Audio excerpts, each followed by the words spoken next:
Hello, everyone, and peace of Christ to all of you. Please invite your friends and share the link with whoever you can. And I hope my voice is coming good and clear. And let me know if you have any problem. Before we start, I hope that we will, all of us, we will have a good discussion today. And Muslims and Christians and Jews, Hindus, whoever you are, you will speak a nice language and no bad words will be used. Otherwise, we have to block you. Uh, First of all, here we are not against Muslims. We are against lies. We fight lies. We are not fighting people. Muhammad in the Bible. It's something we hear always from Muslims. And Muslims, they they have tons of articles speaking about what it's called prophet of Allah in the Bible. Muhammad SAW. This is a Ahmadiyya website. Ahmadiyya, they are very specialist in attacking Christianity. And the reason I will explain why Ahmadiyya they do that, because Ahmadiyya they cannot, let us say, they are minority between the Muslims, and many Muslims don't even consider them as Muslims. So Ahmadiyya they cannot debate other Muslims about Islam. Because the nature of the violence of this cult, so they only concentrate in debating Christians, and because of that they concentrate in the Bible. They don't dare to debate someone he is a Sunni Muslim or a Shia Muslim. So they take a hide and they say, okay, we will debate the one who will not use violence against us if we debate them, and those are the Christians. And Ahmadiyya or non-Ahmadiyya, it doesn't matter really. All of the Muslims, they share the same thing. They share one lie. First of all, Muhammad is a prophet. So when you say to me that Muhammad was a prophesy in the in the Bible, shouldn't be first Muhammad to be a prophet? I mean, how you can prove to me that Muhammad is a prophet? And then you will see articles saying to you, like as an example, chapter 18, verse number 17 and verse number 19. But the verse is so clear. This cannot be about Muhammad, because Muhammad is not from the brothers of Moses. Even the Quran says, we never send a messenger unless he is from the people, speaking the tongue of the people. If we go to the yellow pages of Islam, which is called the Quran, we will find the following.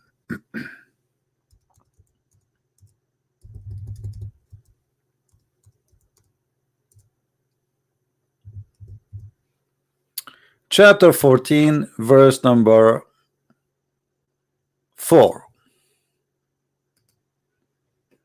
We sent not a messenger except to teach in the tongue of his own people, in order to make things clear to them. This verse alone destroy everything the Muslim they stand for, saying Muhammad is a prophet for the world, because this will be a contradiction. Allah never sent a messenger except speaking the tongue of the people, and he is from the people. So when Moses speak about a person from between them, the brothers, is Muhammad from between the Jews? Is he from the Jews? Is he a Jew? Do Muhammad speak the language of the Jew? So the Quran itself proved that this is a false argument.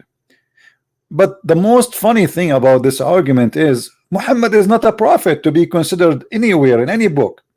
I mean, look at this prophet. He prophesy how the baby is made, and he say crazy stuff. I mean, what kind of a prophet? His God told him how the baby is made, and it's really funny how the baby is made according to the Quran. What kind of God? He says women have a sperm coming from the location of the necklace and their ribs. What kind of God? He says that the ice is coming from mountains in heavens. What kind of God? He says that the thunder is an angel. What kind of God? He did not know which one he created first, the stars or the earth, and he contradicted himself. So in order to consider Muhammad in any book, we have to see first if Muhammad is a prophet or not. Secondly, just to show you the madness, how far it goes, and the bankruptcy. The Muslim, they say to you, even like Do you know that the book of Isaiah chapter 29 speaking about illiterate person who delivered to him a book? Okay, is that about your prophet? They say yes, this is about Muhammad. Muhammad was illiterate, but Abdul, this one about the hypocrite, the liars, the bad ones. I mean, how bankrupt they are. Don't you see it says, wherefore the Lord said, speaking about who? Those who draw their mouth, near me with their mouth, with their lips, they honor me, but they have removed their heart far from me. So he's speaking about the hypocrite, the bad ones, the liars. They say we are close to the Lord. They praise the Lord by their mouth, but in their heart they don't have him. So you are saying your prophet is this one?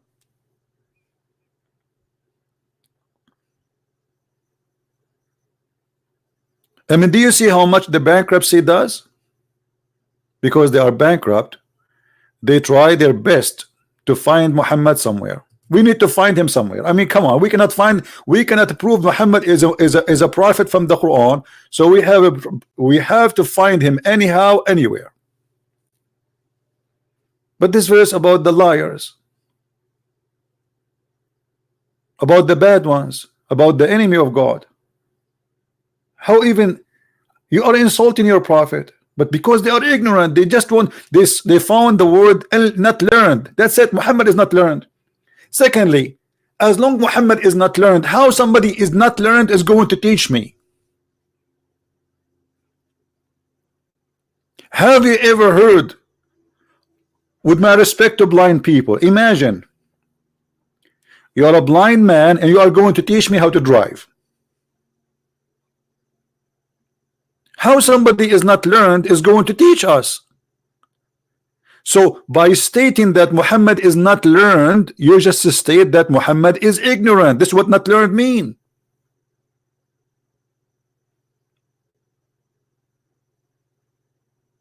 So you are bringing to me a person who is ignorant, and you are saying to me this ignorant is going to give you PhD. But brother, this person is ignorant. You are the one who is saying he is ignorant. What it mean that Muhammad is illiterate? It's mean ignorant.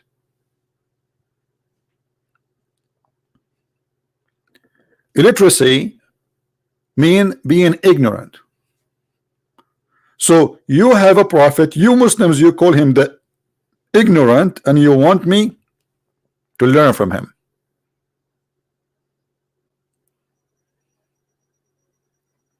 We have a Muslim saying, the Muslim, they have a big sacrifice. Let me put this comment in the screen so we can laugh together.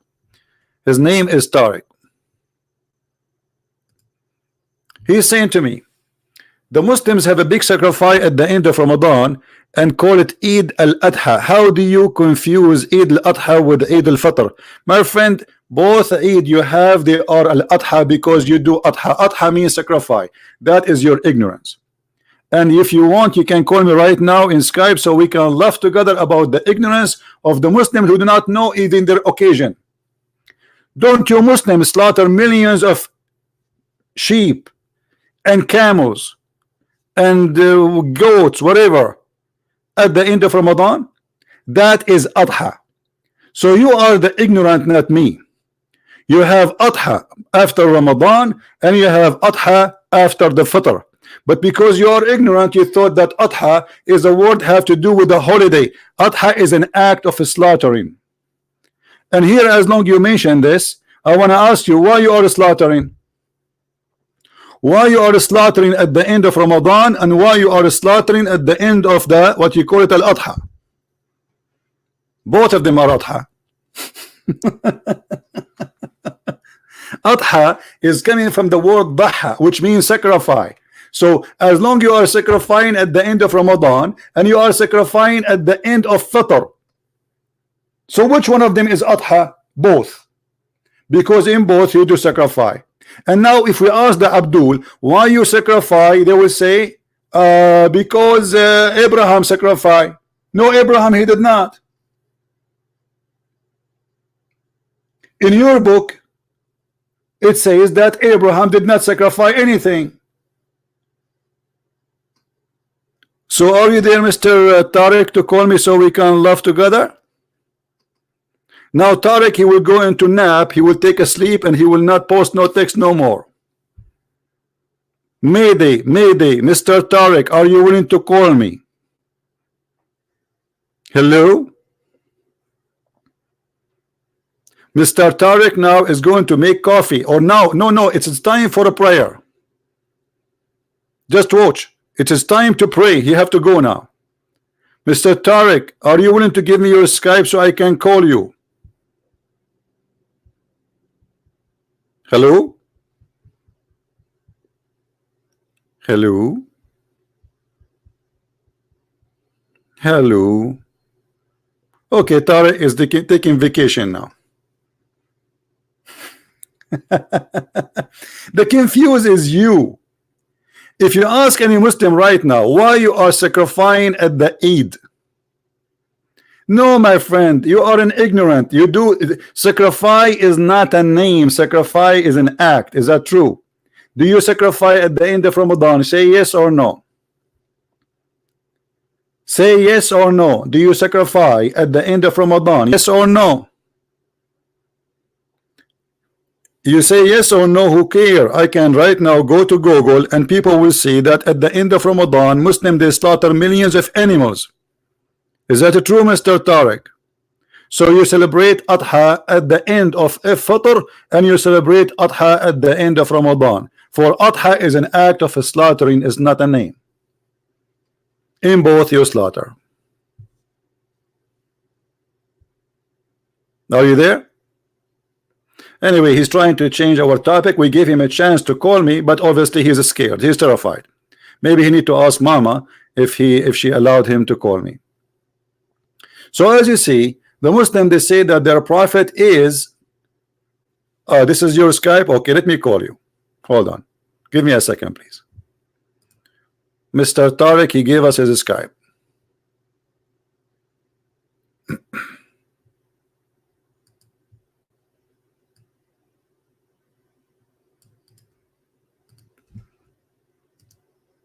All right.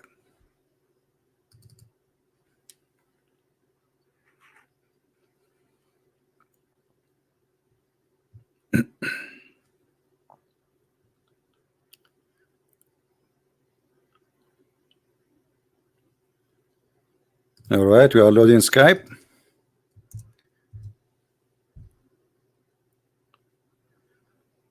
I could not find you, Mr. Tariq. Are you sure from the name?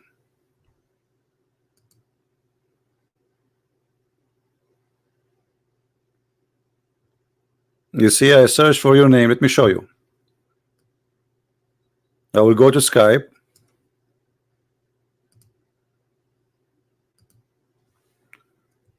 And I will search for your name. Where is your name? I cannot find it.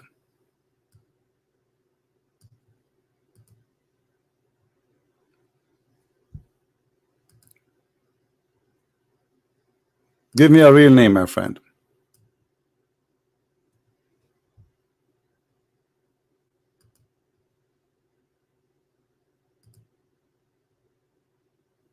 I'm waiting for you. Well, we search for this name. There is no such a name exist. And any one of you can search for it too. Anyone was able to find that name in Skype?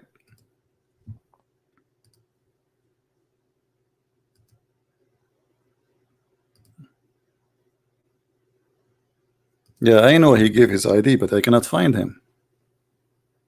There is no such a name in Skype. See, I searched.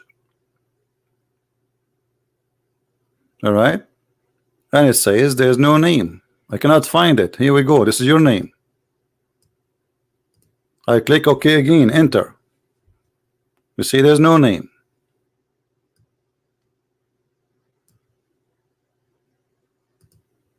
Maybe he's playing a kid. Maybe like a funny game. Anyone was able to find him? Anyone was able to find him in Skype? If the admins can try. We have a Muslim, I think. Hold on. Hello? Hello. Yes, my friend. Go ahead. Are you a Muslim? Hello. Yes, I hear you. You can hear me? I do hear you. Are you a Muslim? Yes, I am. All right. What do you like to say to us? Well, first of all, do you remember me? No, I don't remember you. Should I? You should, because I was the one who called you and tried to give you a 10-word quiz. 10 words quiz. You are the quiz guy. Yeah. But all the Muslims, they give me quiz. Which quiz of them? The 10-word quiz in Arabic. You want to give me 10 quiz? Okay. Do you like to give it to me or to your Prophet Muhammad? Because as I learned, okay. You're a prophet. As I learned, hold on. As I learned, as you see, we are talking about the prophet who is. Hold on. As you see, we are talking about Muhammad being unlearned. Hold on. It's a simple yes or no question. Why you are giving me a quiz, but you are following a prophet you do not know how to write, how to read? Why you don't give your prophet the same quiz? That's all you have to answer. Okay, listen. I agree to give you the quiz. Are you saying to me I don't speak Arabic? You're going to listen to Are you saying I don't speak Arabic? Are you saying I don't speak Arabic? No, I want to know what is the purpose of this quiz. Are you trying I don't speak Arabic? Excuse me? Are you trying to say I don't speak Arabic? No, I'm not trying to say that you don't speak Arabic. So what this quiz for? What this quiz for? The quiz is to test you whether you know classical Arabic. I don't know, my friend. I am ignorant like your. I am ignorant like your prophet. Are you happy now? So what do you want to say to me? How you can prove to me that you are following a prophet of God, yet you say that he is ignorant, you do not know how to write, how to read? Nobody said he was ignorant. We say that he was unlettered. That means. What does that mean? We don't. That means he doesn't know how to write or read. Well, hold on. That's mean your Allah in the Quran did lie? What do you mean? Okay, isn't it the Quran says that Muhammad was ignorant? No, it doesn't say that. It says ummiyin. Okay, what ummiyin mean? It means unlettered. Are you sure? Yeah, I'm sure. Okay, that's one of the words. You see, you are the one who said that you have knowledge. Okay, but everybody, hold on, everybody will be laughing at you in a second. Al-Ummiyin have nothing to do with being illiterate. That because you yourself, you are illiterate. If we go in the Quran right now, and as long you are asking me to read the classic Arabic, I'll read it for you first in Arabic, and then we go to the translation.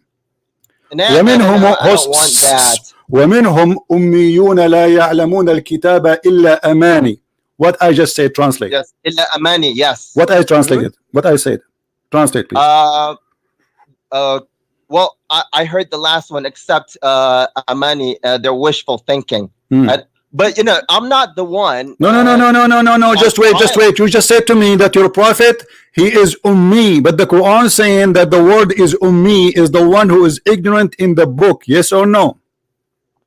Unlettered in the book. Thank you. So he is not illiterate then. He is illiterate in the book, correct? Yes. He doesn't know how to read or write in the book. Okay, so he will not know the scriptures. Is that correct? No, doesn't know how to read or write in the book. My friend, it says وَمِنْهُمْ أُمِّيُّونَ لَا يَعْلَمُونَ الْكِتَابِ. Which kitab? لَا يَعْلَمُونَ الْكِتَاب. Yes. What the word kitab mean? Doesn't know how to read or write in the book. And which book? Which book? Does not know the book. Which book? وَلَا يَعْلَمُونَ الْكِتَاب. Which book? And which book? Which book? Which book? Okay, Muhammad, he do not know what is in the book. Which book? Could you repeat that verse again? My friend, so you were answering me all this time, and now you are asking me to repeat it again. I'm asking you, which book he do not know how to read? It says. It does. أميون not لا talking يعلمون about. الكتاب It's لا not talking يعلمون about الكتاب. Muhammad. There's a certain book. Which book? الكتاب, not kitab. الكتاب, which mean a certain book. Which book is that book which they do not know it? It's not talking about the Muhammad. Hmm. Which verse is that? Women, okay, okay. ولا يعلمون إن الله It يعلمون. doesn't matter. You are the one who said to me that the Yeah, word ummi. look, it says Listen. here, Aren't you the one who said to me? You are the أميون one. لا Hold on. يعلمون We الكتاب. cannot talk in And the same from time. You are them, the one. You are the one who said to from me. them. Hello, You are the one who said to hello. me the word It says ummi. فمنهم The word أميون ummi. لا يعلمون الكتاب. Okay, let me get you And busted. Okay, from them, let me and get you from busted. them Hold on, let me are get you busted illiterate. in front They of don't everybody. know Okay, the okay, book. hold on. Which verse is speaking about your prophet? Let us go to business right away. Which your verse in the Quran says that the prophet is ummi? I don't remember which. Okay, Say I will it, remind. okay. Okay, I don't remember which shall I one. help you? Shall I help you? Is that okay? Do you want me to help you? Okay, sure. So if we go here, we will find chapter 62, verse number 2. It says the following: هو الذي بعث بين الأميين رسولا منهم. Translate. Which one is that? It looked like you know very much your book.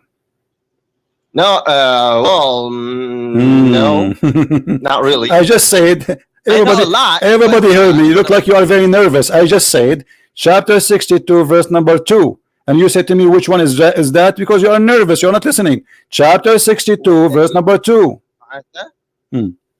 Okay, he who was raised in Ummiyin. Okay, okay.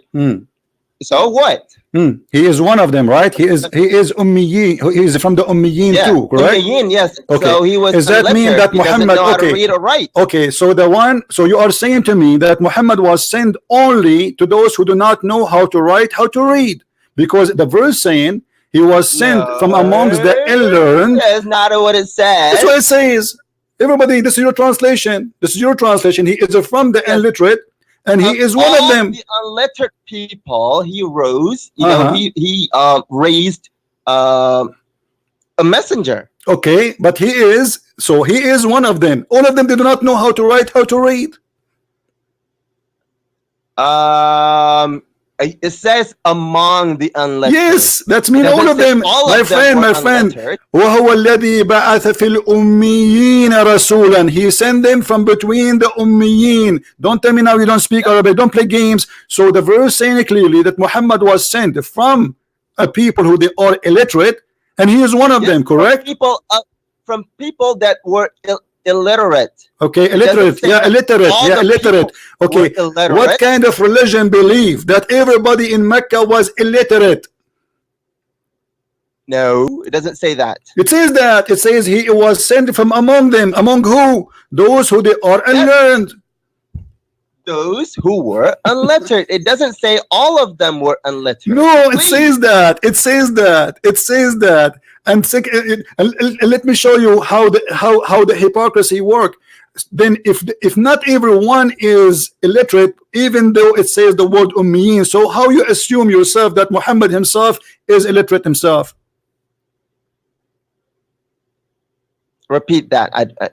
I didn't get focus that. Focus. As long the word is used here is ummiyin for all of them. And when we say ummiyin, you say to me, and not everyone is ummi.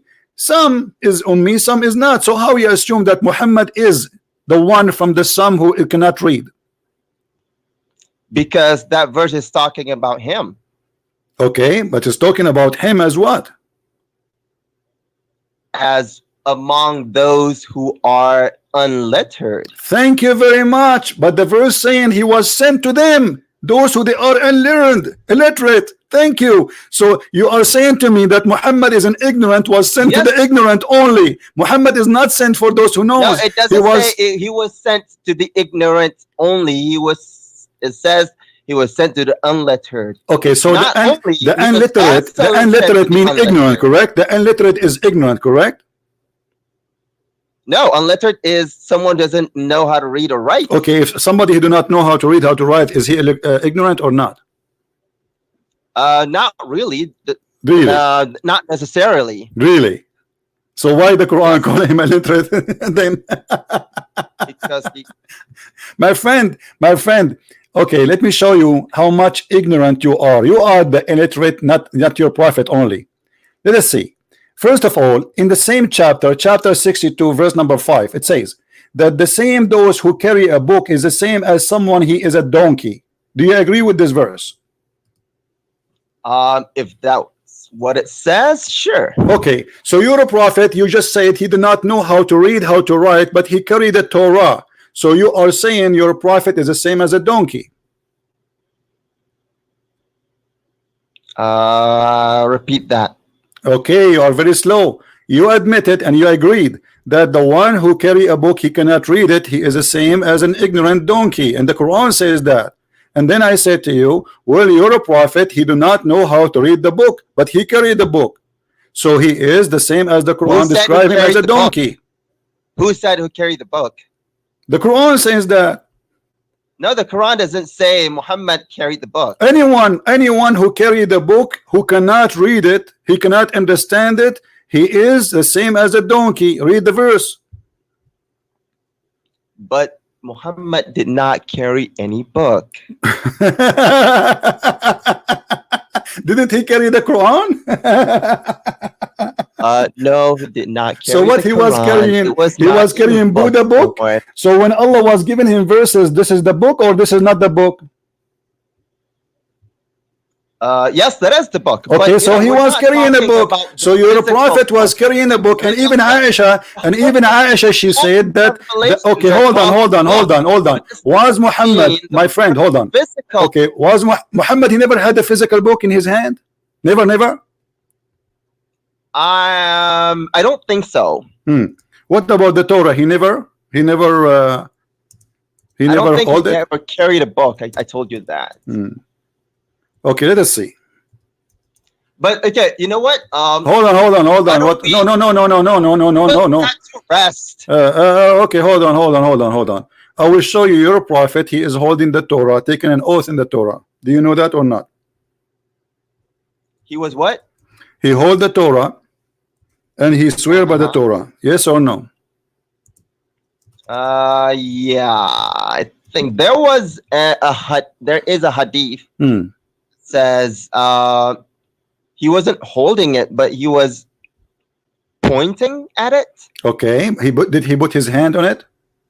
But you know, it doesn't matter. Okay, why does this matter? How somebody you just said okay, you just said the one who do not know he have a book and he cannot read it, and you agree with the Quran is the same as a donkey carrying the book, but he do not understand it, he cannot read it.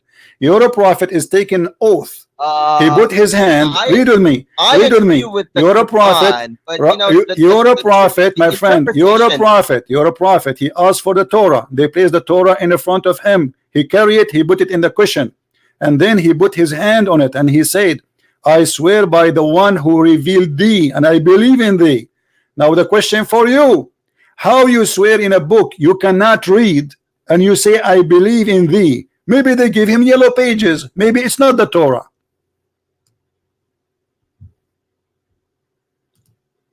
Well, he had people, he had people that could read for him. My friend, you just told me that the prophet do not know, and he was sent from between those who do not know. Suddenly now everybody knows. He is sitting between the Jews. The Jews, they gave him the Torah according to the story here, and he put his hand in it, and he took an oath in it. So how he swear by the Torah if he cannot read the Torah?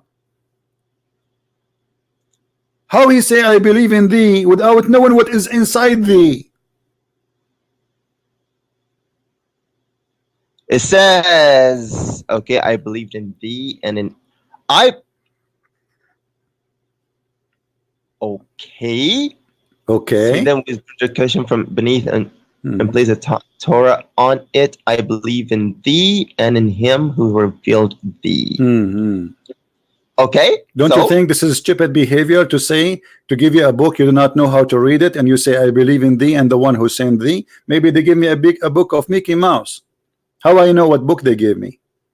he had, companions around him that could read. So you're a prophet. He is dependent on the companion, yet he say I believe in thee, but he did not even read thee. They just gave him a book in the front of him. He did not read anything, and nobody read for him. He just put it there and he placed it and he said I believe in thee, which means from cover to cover.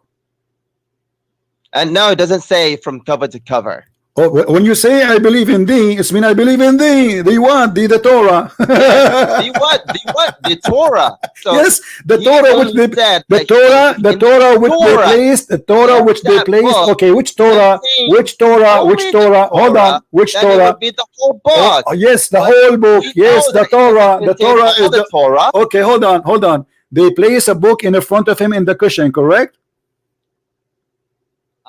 Okay, he said I believe in thee, which means whatever that book is saying, he believe in thee, correct? Okay, and then, that's me. Muhammad is a false prophet, because Muhammad and you Muslims don't agree with the Torah. This is the Torah of the Jews, which don't agree with Islam. So how you Muslims you agree with it? How Muhammad agree with? How he say I believe in thee? What's the grade of that hadith? Could you tell me? What the grade? I don't know. What do you think? Maybe da'if? Yeah, so if it's da'if, then no, it's not da'if. It's not da'if. Bad news for you. It's weak. You can't use it. It's not da'if. It's not da'if. Bad news then for you. What is it? Listen. Is it sahih?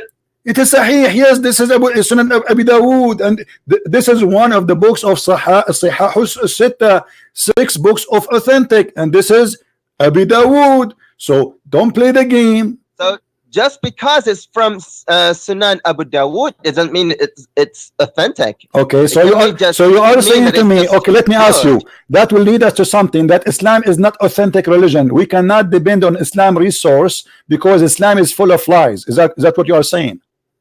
There are lies. Yes, okay, who is the one who made the lies? Who is the one who made the lies? The Muslims? Not the Muslims. Who is the one who wrote this hadith? What? Who is the one who wrote this hadith? Is he a Muslim? Is he Hindu? Is he a Christian? Who is the one who wrote this hadith? I don't know. Read the what do you call it? Abi Dawud is a Muslim or he's a Christian? Yes, Abu Dawud was a Muslim. And why he write it if it's a lie? It's not a lie. It's only a lie if it's a second ago you was trying to play the game. It's a lie. So it's a lie or it's not a lie? Is it a lie or it's not a lie? Well, there's a gray side of that. There is a gray. Islam is a gray. Islam is like a transgender. It's not so. It's not male. It's not female. When they want, they believe in something. When they want, they play the game of this is not very much sure of that story. So listen, you are trying to play a game, and we will play it with you. Let us play this game, me and you. You said you called me to give me a quiz. I'm giving you the quiz now. How you as a Muslim you will know that this story is accurate or not? Look at the chains. Okay, in the chain it says Hassan. Okay, so it's Hassan. Thank you very much. So you cannot say that means it's authentic. It's not authentic. It is authentic. Hassan. Do you know what Hassan mean? You speak Arabic? What? What Hassan mean? It means good. Good. Thank you very much. The hadith, guys, is good. He is saying it's not authentic, even though it says they're good. According to him, it's not good. You're confusing your audience. We have grades here. My friend, yes, the grade is good. The grade is good. The grade is good. You just said that. So the grade is good, but the hadith is bad. No. So if you go to a quiz, if the teacher he give you a quiz and then he give you the grade of good, that's mean you fail or you pass. You pass. You pass. So stop playing games. This hadith pass. This hadith pass. It is good and it's not da'if and it's not rejected and it's not maqtu'a. And it's not marfu'a, and it's not playing it. So listen. Now, do your prophet in you the book or not? What What did the prophet? Do What? your prophet knew the book or not? The Torah. Of course, he knew the book. How he but knew he it? did not know how to read. How he knew and it? Write. How he the knew it? book. How he knew it? What? How he Of knew course, it? God told him. Okay. Told him God what? who revealed to him. Told him what? What? Told him what? Okay, show me where. Okay, show me in the Quran the Torah. If Allah told him the Torah, then the Torah should be in the Quran too. What is the Torah in the Quran? The whole Quran is the Torah. The whole Quran is the Torah. Why? Is the Okay. Injil. Okay. The whole Quran is all the okay. Hold on. revelation Hold on. that God Okay. previously Guys, the revealed. whole Quran is a Torah. The whole Quran is a Torah. That's mean Muhammad is a liar, because Muhammad, he says, he did not bring the Torah. He is confirming the Torah. Yes, confirming the Torah. So yes, how he that means confirm it, but yet he do not have it? It says confirming what is with them, not is with him. it says, but where does it say that? You do not know? Chapter 2, verse number 89.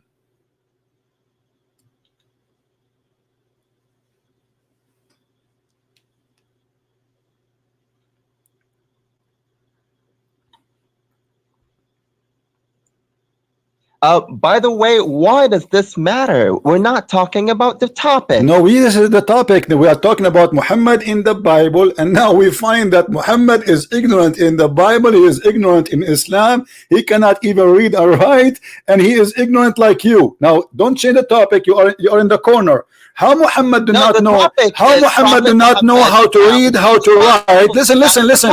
How Muhammad do not know how to read, how to write? He is confirming what is with them. Okay, when they're confirming. Yeah, cough. Yeah, cough. That will help. That will help, brother. Don't forget to say Alhamdulillah. So confirming what is with them. Yes. How he confirm what is with them if he do not know how to read what is with them? He doesn't have to read. What do you mean? It is he who okay, hold on. He do not need to read, but he confirm what is with them. How stupid is that? I mean, you give me a book, you say I do not know how to read it. I'm going to confirm it that this is true. I mean, this is crazy. How he confirm a book he cannot read it? This is how. Let me tell you. Tell me how. Okay? Okay. Confirming doesn't when he was going to confirm it, it means that whatever the Quran says, if the Bible or the Old Testament or the New Testament that they had with them, if those agree with the Quran, that means the Quran is confirming. All of this is coming in this verse. All what you just said to me in this verse. No, it says, and when there come to them the book from Allah confirming what is with them, not with the agree with what agree with. Where will you get this from? Yeah, confirming whatever the Quran, whatever the Bible agrees with the Quran, that is with them. My friend, the book is saying, the verse in the front of you, the verse in the front of you is not saying the Bible agree with the Quran. It's saying the opposite. It's saying the Quran agree with the Bible, which means whatever is there, he is confirming. It's the opposite. So whatever is there, he is confirming it. So Muhammad did not know how to read, how to write. Not whatever is there. The Quran is confirming. Confirming what? Confirming by repeating what should be in that book. Where do you get this from? By repeating. Where do you get this from? By that verse. Where it says that? It's just confirming what is with them. Confirming what is with them. Okay, when I say I confirm what is with you. Okay, what is with the Jews? Okay, let me ask you. I repeat something okay. Is from another book. All right. Do the Quran agree with the book of the Christian and the book of the Jews? What? Do the Quran agree with the book of the Christians and the book of the Jews? Some of the parts. Like what? Some parts. Like what? Like what? What? Like there is only one God. The Quran says there's only one God. Yes, it does. As I know, the Quran says there's many gods. No, it doesn't. Okay. The Bible, let me ask you. does. Okay, hold on. The Bible says there's many gods. Show me a verse. I don't. I can't get it from the top of my head. Okay, let me show you my verse then. You cannot show me your verse. You are lying. I can show you my verse. Here we go. Chapter 37, verse number 125 says that Again, Allah and Baal, both of them, they are creators. Do you agree with that? We're not talking about this. So why Allah, if Allah is the only God, how Baal is a creator in the Quran? See, it says creator, not God. Creators. Well, God is a creator. Who is the only do we have many creators, or we have only in Christianity we have only one creator? In Christianity we have only one creator. In Islam you have many in Islam you have one creator or many creators? We have many creators. Really? Who named them for me? Baal. Start with Baal. Who's next? Let's start with the TV. Okay, if you watch TV, you can say. No, my friend. No. Stop lying. In the religion, when we say creator is the one who give life. Do you agree? No. Okay, let me shut you up then. The Quran will shut you up, not me. The Quran says that, not me. So you just said the Quran is a lie. Thank you very much. Here we go. This is the Quran. Hold up. When masters they speak, kids they shut up. You just said no. You are accusing your God that he is a liar. Chapter 22, verse number 37. Read the verse for me. Show it to me. It's in the screen. Cough, yeah, cough. That will help. What? I can't help it. I know. Does it say that the one who is creating a fly is worthy of worship? And that is the creator? Okay. Oh, man. So why you are lying and saying creating a TV? Creating a TV is making a TV, not creating. No. I'm not talking about making the TV. You need to watch it. I mean, you can. There are ads coming. There are ads on the TV that goes like from the creators of this movie. Say creators. So when we say Allah is a creator, that means he is a producer in Hollywood?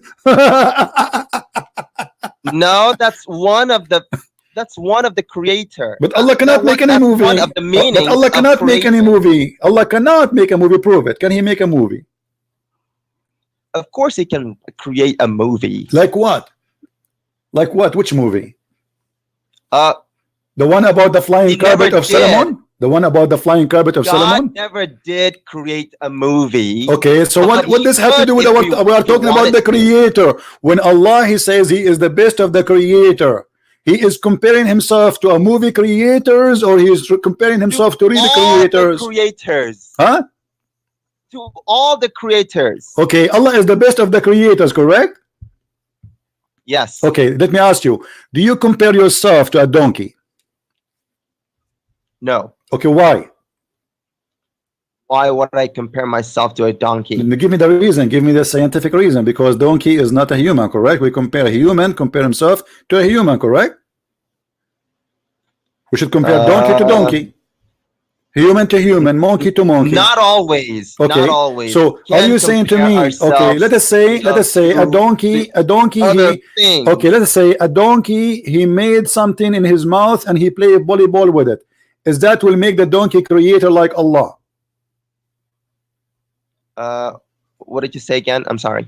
Let us say this animal, the donkey, he created something, he put something, some grass in his mouth and he make it like a ball, and then he start playing with it, which is look like a ball. So now he created a ball. Is he creator like Allah now? Of course not, but that is okay. So Allah compare himself to who? Do he compare himself to someone is no one, or he compares himself to someone he is a creator like him? He is comparing himself to any creator that Who is a there is. creator beside Allah? You just said he is comparing himself to any creators. That means there's many creators. Yes, there are. I just told you the creators of movies. And you just said, Movie is not what the creator of movie. My friend, you are fooling who? Here is speaking about Baal. Baal is the one who people believe that he is the one who fertilized the women. He gave her babies. So Baal is a creator. Allah is a creator, but Allah is the best of the creators. No, it doesn't say Baal was the creator. It says that. Because when you say no, listen. Okay, when you say why you are calling, listen. Okay, hold on. It says why you are praying for Baal, right? When Allah is the best of the creators, which means Baal is a creator, but Allah is better. No, it doesn't mean that. It doesn't mean what? That. Okay, let me ask you: if there is anyone he created creatures beside Allah? Creation, no. Creatures, no. But there are creators of other things. Are you sure from that? Are you sure? I just told you, you know, creators of movies. The one who create a living being, is he God? Yes. Okay, that is Jesus, my friend. The Quran says that Jesus created from the mud, a bird. Okay, where does it Jesus is a God according to what you just said? You said a human being. My friend, created a being. A being. I said a being with blood, with flesh. It doesn't matter. It doesn't matter. Yeah. A living being. Being. So he created a being, a creation, a living being. So Jesus, he created from the mud, the bird. How Jesus can do that? We're still not talking about the topic. This is the topic. No, the topic is Prophet Muhammad was found in the Bible. Okay, hold on. Okay, Muhammad was found in the Bible. Go ahead. What do you want to say to us? Go ahead. There we go. I don't know. I mean, never mind. Okay, sure. Do you want to finish that one first? My friend, finish whatever you want. You are the boss. I'm listening. I'm learning from you. Go ahead. What do you want to say? Okay, well, I think that Muhammad is mentioned in the he was mentioned directly in the original revelations of God, in the original previous revelations of God. Right. Maybe not so direct anymore because of our Islamic position that the Bible has been corrupted. So is the Bible corrupted? Is the Bible corrupted? That's the Islamic position, yes. Where, how you can confirm that to me? Oh my God. So we're talking about the corruption of the Bible now. No, but you just mentioned that the Bible is corrupt, and I'm a Christian. I'm really concerned about that. So when you say something, you have to prove it. The Quran, I just showed you actually, the Quran confirm what is with them. What is with them? How it is what is with them is confirmed.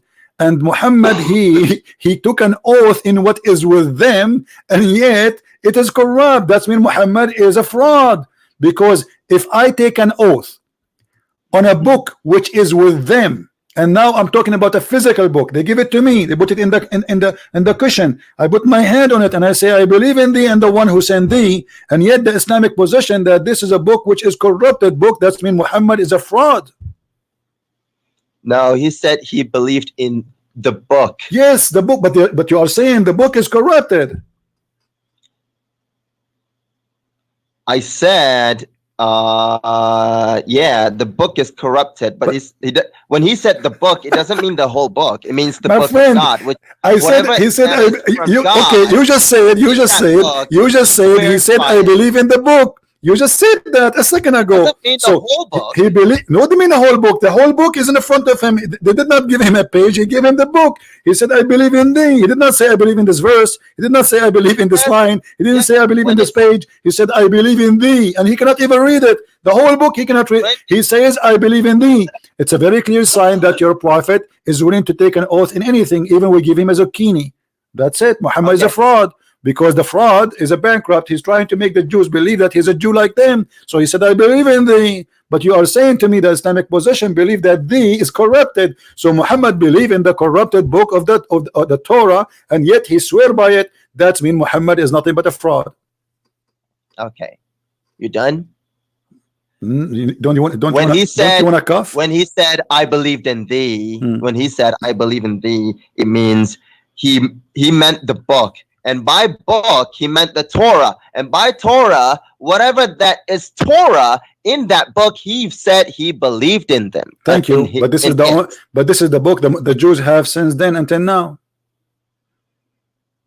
Not quite. Really? No, we have evidence that could point okay, to, let me ask you. Let me ask you.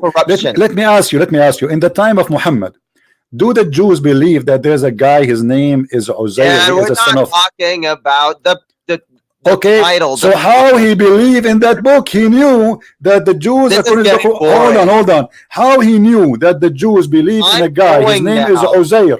He is the son of Allah, as the Quran says in chapter 9, verse number 30. Yet Muhammad, he says, I believe in thee. This is what is in the book, according to Muhammad.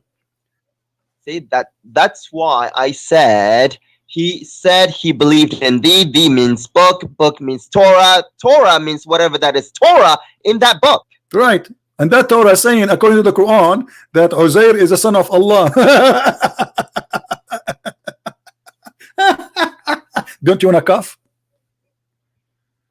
No, I don't want to cough. I mean, cough, you need it. I don't feel like coughing right now. Oh, okay, you can cough later. You can save it for later. So, by the way, where is Uzair is the son of Allah? Coming. Where is Uzair is son of Allah? Where we can find this guy Uzair in the Bible? Do you know? No, I don't. It's not exist. It's a lie. What do you think? You can't say that. Would you have to prove it? Then show me the Jew. Show me one Jew. Show me one Jewish in the whole universe believe in a guy. His name is Uzair, and he is a son of Allah. Can you? Okay. Cough, yeah. Good. So it's coughing now. Okay, never mind. Okay. Anyway, yeah.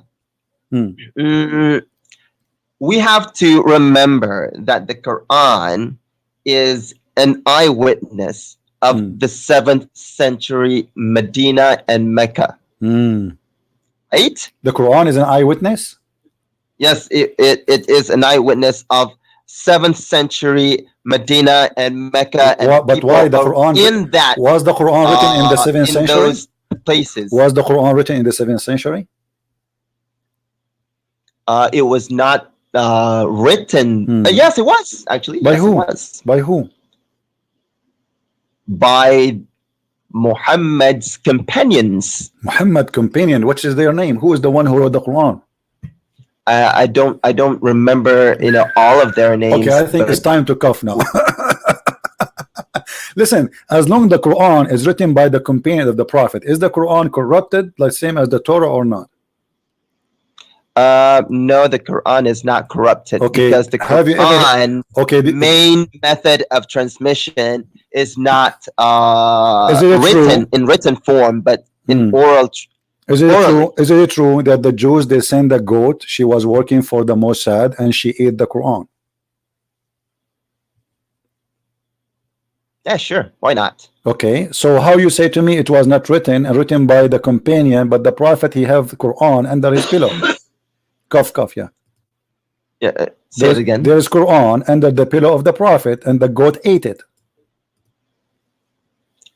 Yeah, okay. Okay, why the goat ate the Quran and Allah did not stop the goat? Why would God stop a goat from eating anything? Okay, isn't it Allah? He said He protect the Quran. Yes, it doesn't mean that book that the goat ate. Okay, but the goat ate the chapters of a breastfeeding and stoning to death. Can you recite for me the chapter of stoning of breastfeeding for adult 10 times? No, I can't. Why? Because the goat ate it. No. Do you like to cough? No, I would not like to cough. Okay, Thank you. Then you have to give me an answer, because the goat ate the verse and now we don't have the verses in the Quran. So where is the verses? No, there was no verse like that. What do you mean? The verse in the front of you, it says the verse of stoning and the breastfeeding for adult 10 times. You're a prophet. He taught Muslim women they have to give their nipples to a stranger to suckle it 10 different days until they are satisfied. And this is was a verses in the We're Quran. talking about many different topics at one time here. What different topic? Here we go. It's in the front of you. No, listen, you can cough if you want, but you have to answer. Okay, listen. Now. Does it say in the front of your eyes the verses of stoning and the breastfeeding for an adult 10 times was revealed? Does it say that, or I'm making things up? Yes, it does say that. Okay, so where are they? Where are? I'm losing interest. Can I hang up now? Where are they? Can I hang up now? Why you want to hang up? You can cough, but continue. Okay, I'll hang up now. Why you want to hang up? Because we're not talking about the topic. But okay, but you just said to me the Torah is corrupt, but the fact the most corrupt book is the Quran. Even your God could not stop a little goat. It's meh. He could not stop a goat. You can cough if you want, but you have to answer me. Why don't we just agree to disagree here? Oh, we agree. No, I agree to agree with you. I agree with you that Muhammad is a fraud. He's illiterate.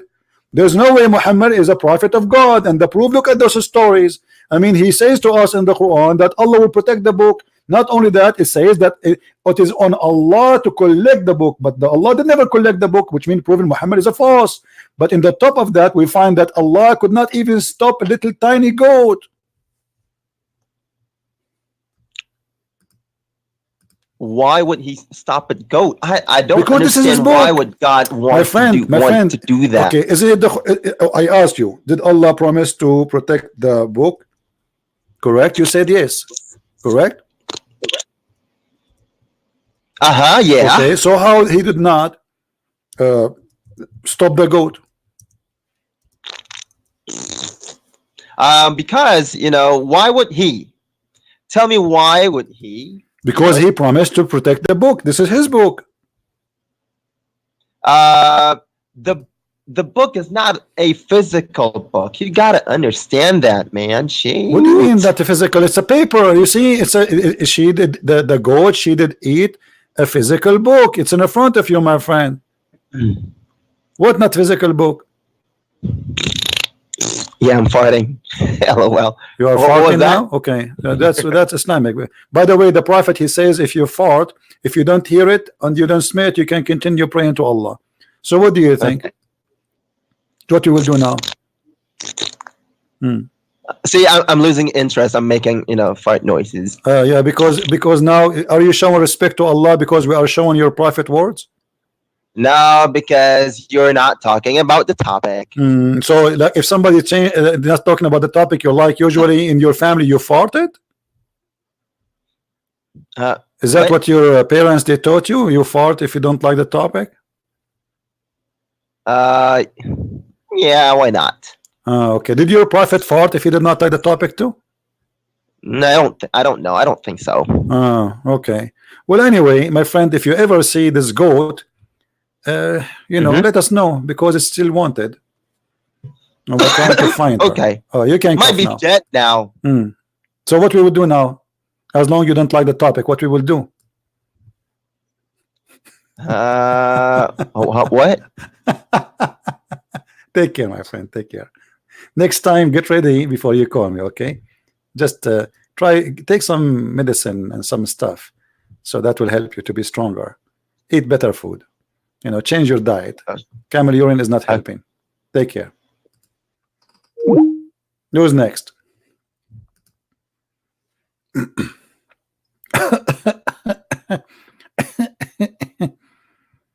Yeah.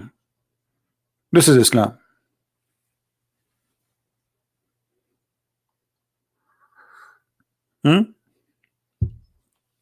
This is the religion, blah blah blah, protected. The Torah is corrupt. The prophet is a prophet. The prophet cannot be a prophet. First, where is the prophecy of the prophet?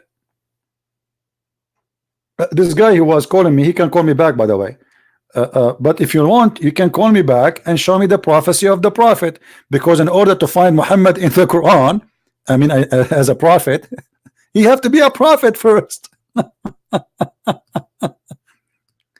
Who is the Muslim when prove to me that Muhammad was a prophet, so we can talk about him in the Bible? Because you are saying to me, Muhammad is a prophesied in the Bible as what? As a prophet. But shouldn't be he first a prophet? He's not. We have another Muslim. He wanna speak to us. I just texted him. I hope he will receive it and call us back. Who is a Muslim would like to call us and tell us how Muhammad is a prophet? What is the proof Muhammad is a prophet?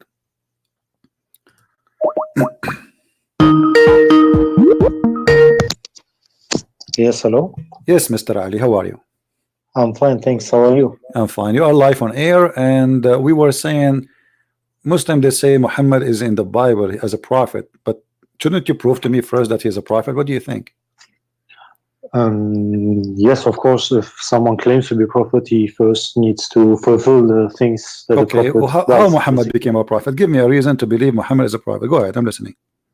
For me, in my opinion, a prophet is somebody who claims he has a message from God, and Just a he claim, or I convinces can people claim, with this message. and I can claim that too. I mean, if somebody just a claim, I mean, anyone can claim. There's many people they claim to be these days, even these days now, they claim to be prophets. Yes, of course, you're right, but I mean, the message of God is usually different from those of. I mean, if Like a prophet what? says Like something, breastfeeding it's usually for different adult? from what people say, right? What about a guy? He advised the followers, the females, to give their breast to a stranger, and they should suck it 10 different times. Is that from God? Of course, in my opinion, I heard this before that you mentioned this. I watched almost all of your videos. That's why I know most of the things that you said. But for me, in my opinion, it's not. I just want to mention that I'm a Shia Muslim. I'm not a Sunni Muslim. Oh, you are a Shia Muslim. That's even better, my friend. So let us talk about Shia. Yeah. Are you Yeah, I would like to. Are you very well versed in the Shia books, or you are so-so? Very well versed. Like, I'm not an Arab, first of all. I'm Iranian, so. You are welcome, my friend. I like Iranian people. I respect them a lot. Welcome, welcome, my friend. So you as a Shia, right? Okay. And the books of the Shia have more horrible stories than the Sunni books. As an example, you know the book is called Tafsiru Majma' al-Bayan? Yes, I've heard of it. All right. It says there that one of the messenger of Allah miracles, that when he do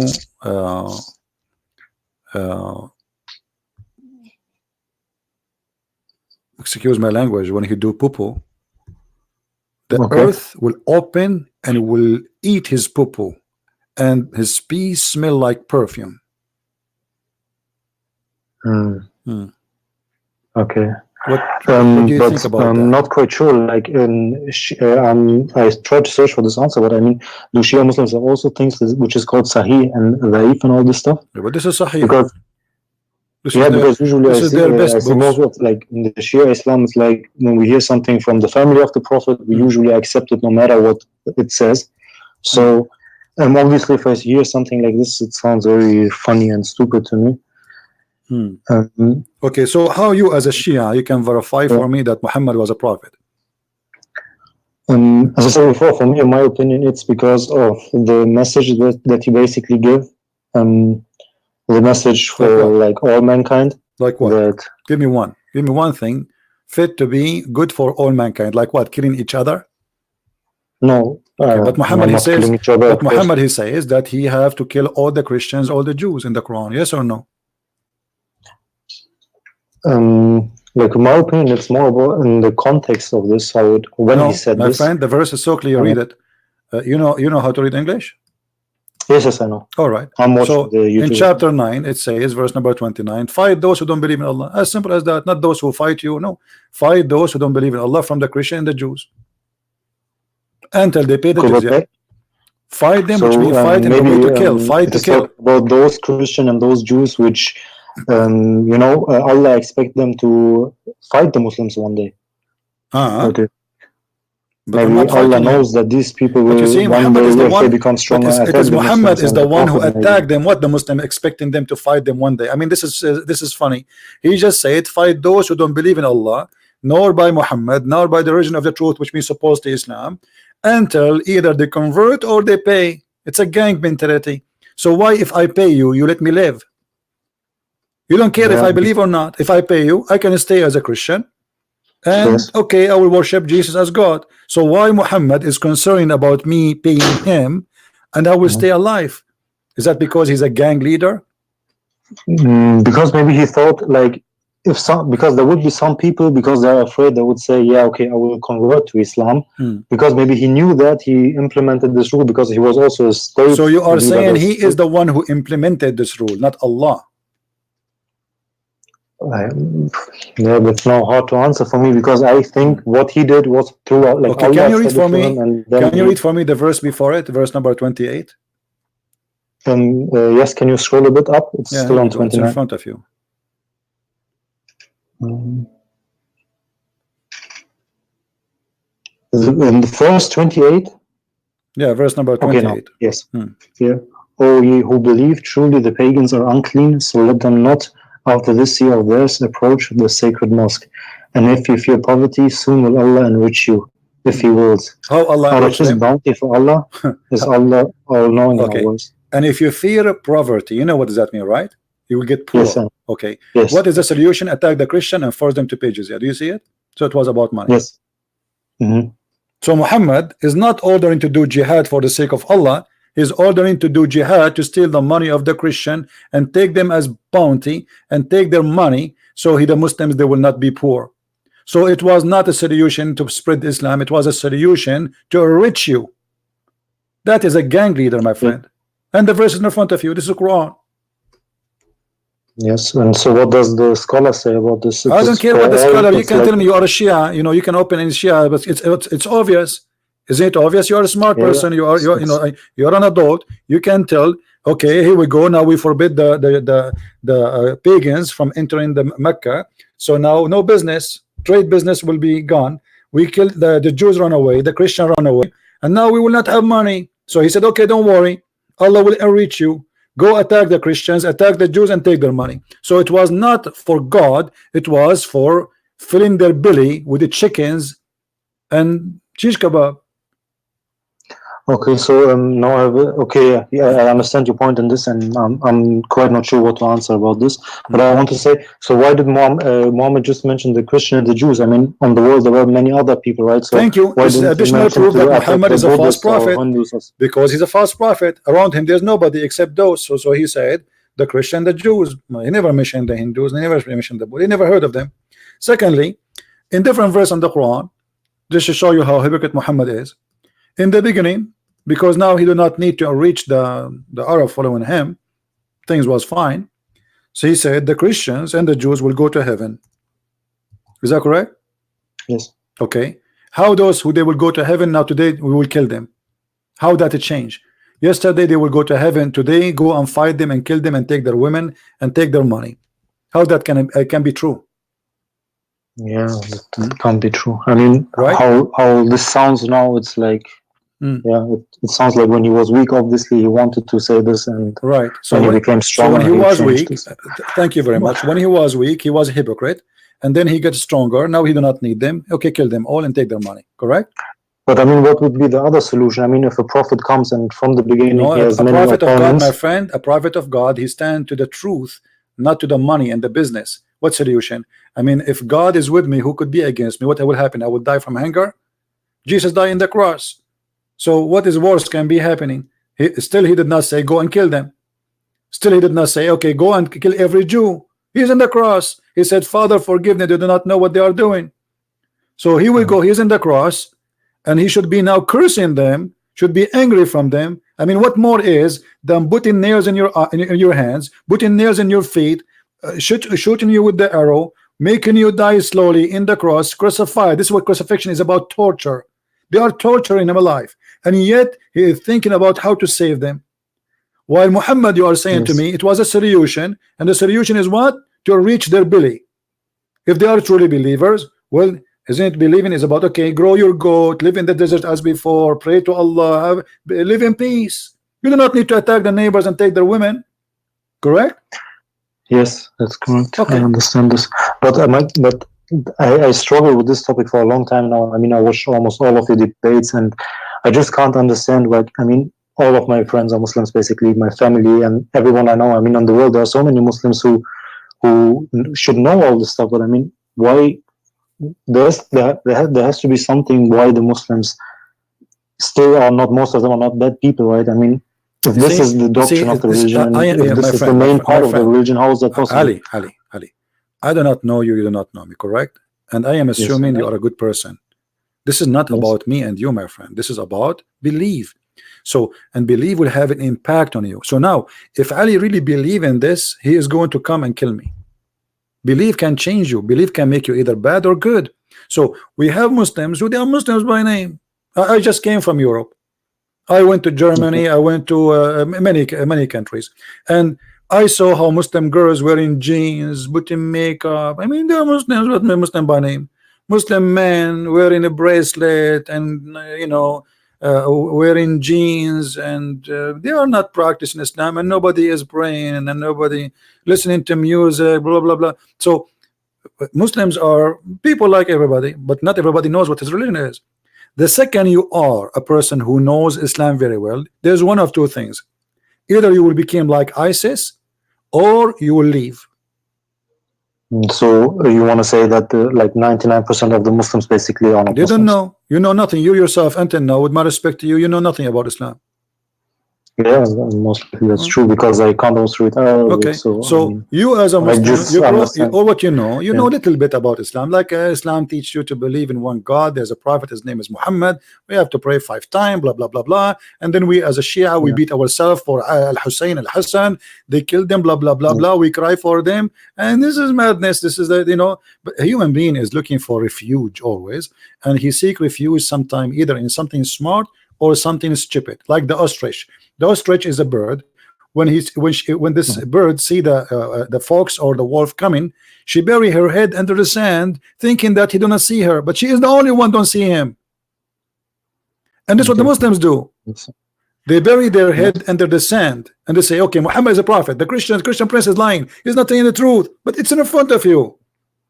Okay, but I mean, CP, like, you know that the Shia, like we Shia, believe that the family of the Prophet, most of them, like 12 of them, they got killed basically for spreading the Islam against the Sunni Muslims. That's why I believe so much in the Shia Islam. Ali and his children, they are more criminal than Muhammad himself. Ali, he burned people alive. What Ali? The Shia, and you know that the Shia are proud about how many people Ali killed, correct? Yes. Okay, yes. so how we can be proud about this guy? I mean, we are talking about what? We're talking about people serving God or about criminals. So our best man is an official butcher. He burned people alive, and then we are proud about him. And not only that, the Shia have tons of stories. Like yesterday, we were talking about, they asked Ali about things nobody know. A Christian monk. I mean, I never saw people, with my respect to you, I'm not trying to insult you, but Shia books is amazingly crazy. Just yesterday we were showing people what the Shia say, that there's a Christian monk. He came to Ali and he asked him a question, and he said to him, I will ask you about something nobody knows except one person. And who is that person? Ali, for sure. And he asked him, what is the ladybug? The ladybug, according to Ali, is a woman. She I forgot, she was what? She did witchcraft, I think, to her husband. And the bear, he was a homo. let me put it on the screen. Hold on, let me find it again. Let me put it on the screen so you can read with me. You don't know Arabic, right? No, I certainly don't. Yeah, okay. Let us see. I will try. Here we go. Okay, I will open.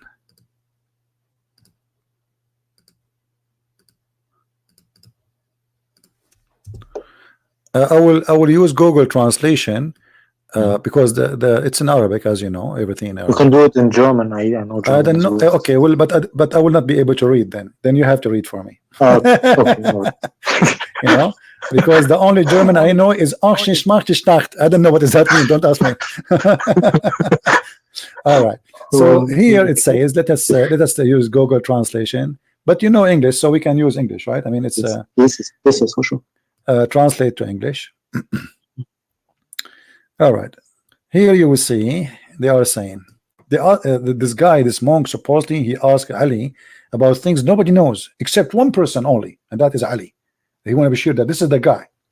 So he asked him. He said, "I want you to tell me about those animals. There's 24 animals. Allah he cursed, or let us say 24 kind of human.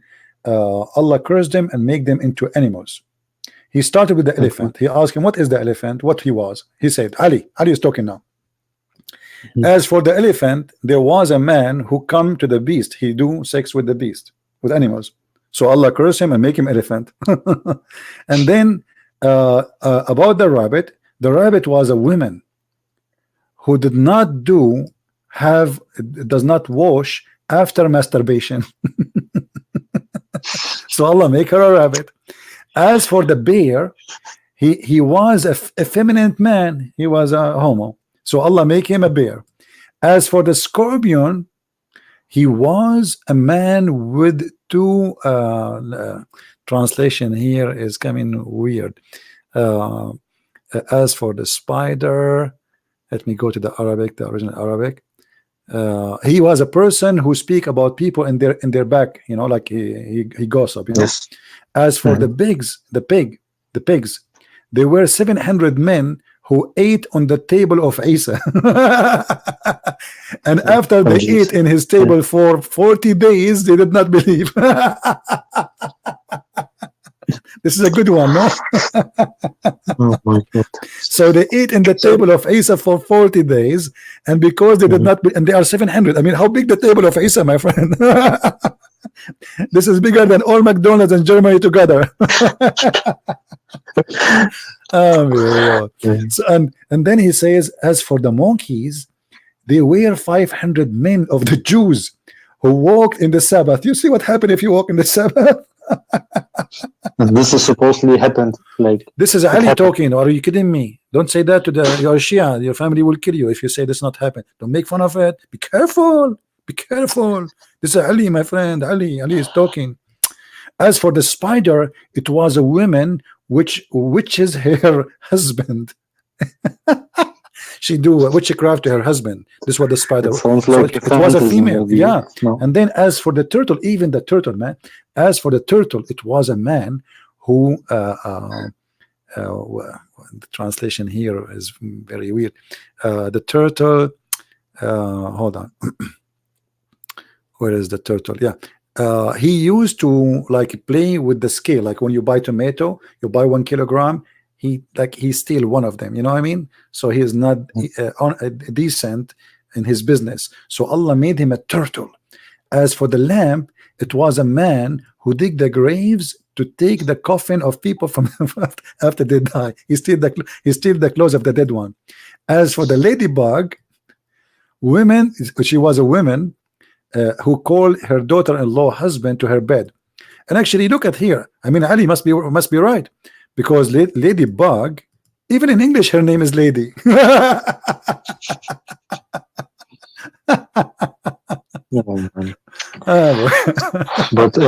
CP, I know these stories. I mean, there are tons of that could be lies as well. I mean, these are not the essence of a religion, right? I mean, my friend, what about the Quran? The Quran is the most stupid book ever. Have you ever, as an example, read chapter 18? I don't remember by heart, but if I see it, maybe I remember. Chapter 18, read it, and you will leave Islam.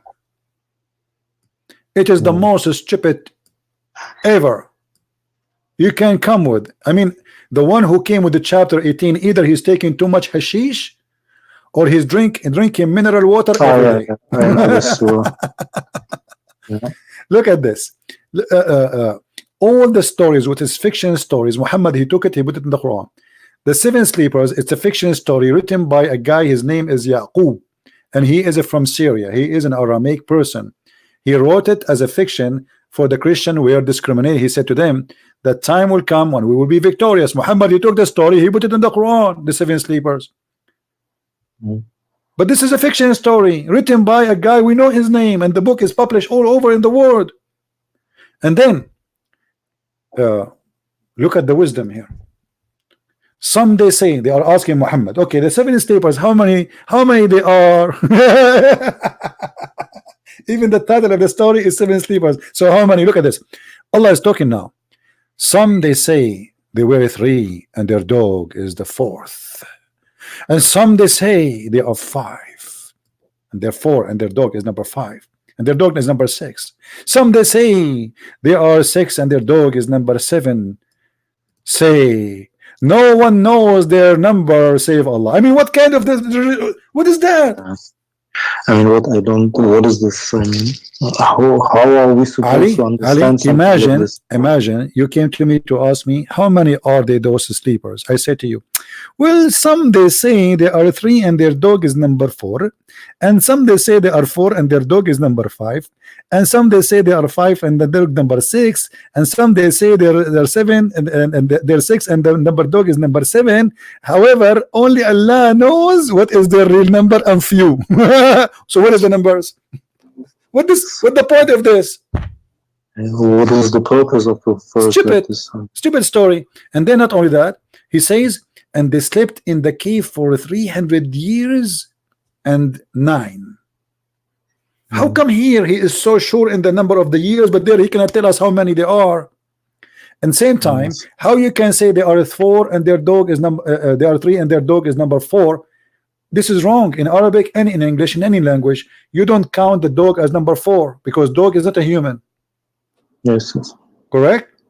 Yes. Like I can say that I saw 3 guys and Ali was number 4. That's accurate because there are 3 guys and he's a guy like them. So but we cannot say like 3 guys and their dog is number 4 because this is stupid. He's a dog. The dog is number 1 between the dogs. We cannot count him as number 4. And then the story continue, like the flying carpet of Suleiman. Shaitan, he take his ring and start sleeping with his wives, doing boom boom boom, and then the wives, they notice that Suleiman cannot be Suleiman because he's doing so good in the boom boom, and Suleiman, he cannot do good boom boom. And then they told the elders that Suleiman cannot be Suleiman because the boom boom of our normal husband cannot be the same because he's so good in doing it, like he don't stop. I mean, what kind of religion this religion is? Shaitan. Yes, you're right, but I mean, who in the world accept that Shaitan is sleeping with the wives of a prophet? And not only that, Shaitan, according to Islam, he take a look of a prophet. He took the look of Suleiman. For the Sunni, they agree that he took the look of Jibreel too. So how we can trust God if Shaitan can come to us as Jibreel? Shaitan, he can take a look of Suleiman, or maybe he would take the look of Muhammad. How I can trust anything? Maybe Muhammad himself is a Shaitan. So what does this all mean now, that in the cave to Muhammad, maybe the devil came and gave him all the story of Islam? Yeah, there's a Shaitan. His name is Al-Abyad.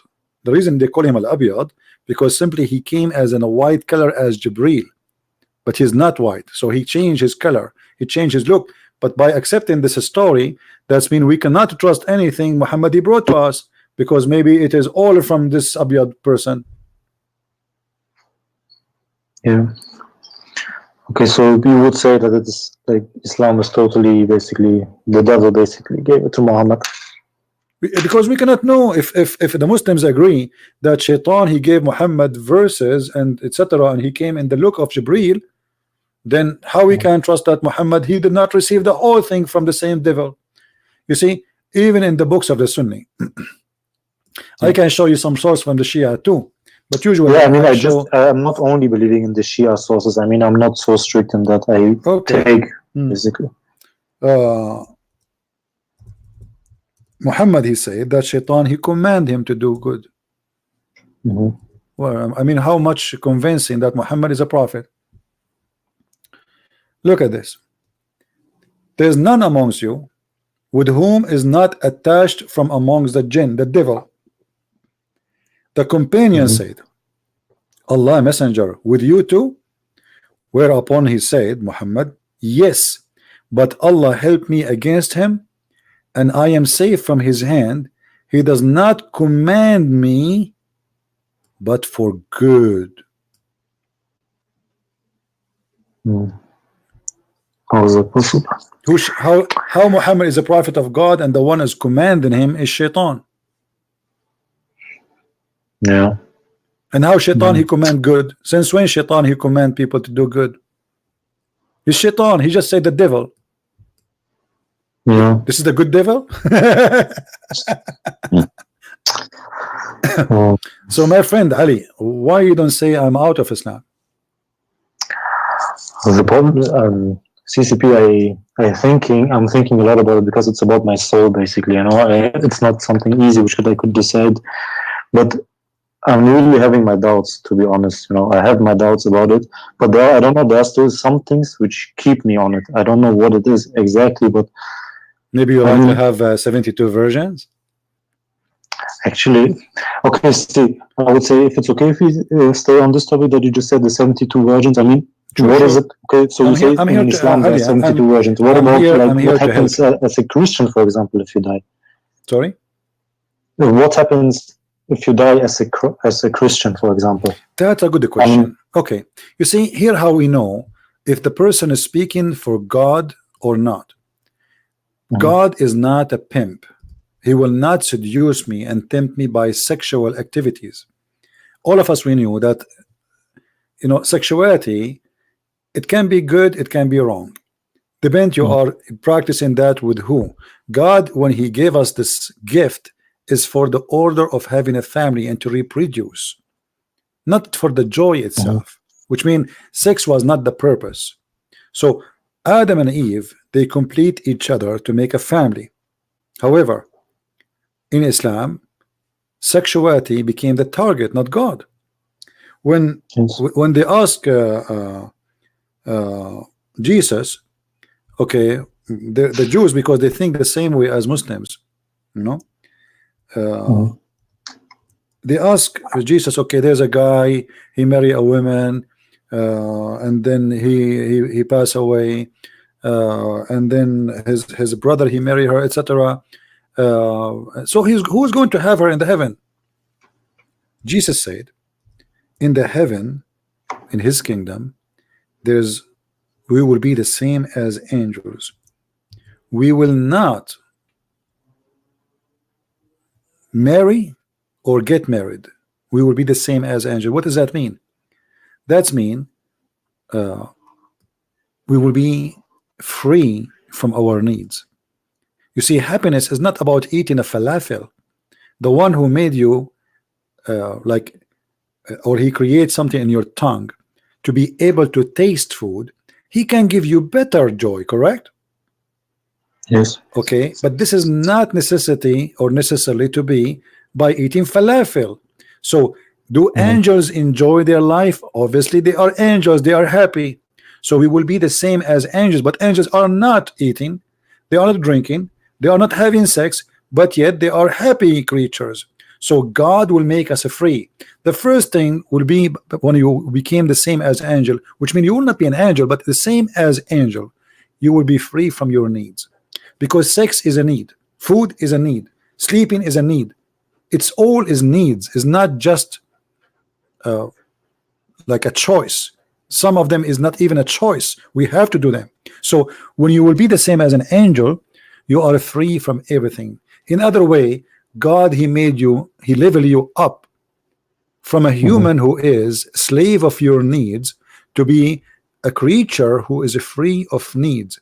So you live with God with happiness, but not because you need something from him. You are free. You do not need to eat. You do not need to drink. Still you are happy, and your happiness cannot be described. So Jesus, he described that for us, and it is way higher than somebody describing for me heaven as women created just for sex, to be sex a game, and eating fruits and drinking wine, and 80,000 little boys serving me. It's a child abuse, it's a women abuse, it's disrespect for our nature as a human. Yes, I've heard you talking about this topic before, and I really find it disgusting how it is described, the paradise. So Ali, why you don't leave Islam, my friend? Why you don't say today I am out of this cult? Yeah, I think I am out. Hallelujah. Here we go. Our friend Ali, he called us as a Muslim, and now he is not a Muslim no more. Ali, you just made a decision, and this is a very important decision. You don't want to be Muslim no more, and you just denounce Islam. You refuse it. So why you don't accept Jesus? Have you ever heard of a name better than his name? Have you ever heard of a teaching better than his teaching? It's very good what I heard up to now about our Jesus and the life of Jesus. But for example, I had a question also about it, because, for example, there's no book like in Islam, right? The four Gospels are not like just one book like in Quran, right? No, it doesn't matter. Four books is for witnesses. It's the same one book. You see, when we say four books, we are not talking about four messages. We are talking about the same thing. It's just four writers, four witnesses. And actually, in Islam, Muhammad, he changed the law from one witness to four witnesses for adultery, correct? Okay. So if adultery in Islam need four witnesses, isn't it better to have it four witnesses for God from one? Yes, for sure. Four witnesses, they confirm all of them the same thing. That will make it more accurate and will confirm that it's not just one person. Maybe he made a mistake, maybe there's something wrong there. Four witnesses, all of them, they are delivering the same message. So that is better for us as a Christian, not for our bad, it's for our good. Okay, but CP, for example, when I was like truly believing in Islam, and before I started doubting it, I tried to obviously read about Christianity, and there was always the concept of the Trinity, right? But I mean, if the Trinity is right, I mean, why is it then not so easy to understand? I mean, is there a reason why it's difficult actually, to understand? See, first of all, God is a miracle. God himself is a miracle. Do you know what miracle mean? Yes, kind of, yes. What is miracle? Miracle is something which is unnatural, basically, but miracle I don't know how to explain. I know what a miracle is, but I don't know how to explain. Miracle is something we cannot understand how it happened, right? Yes. Okay, God is a miracle.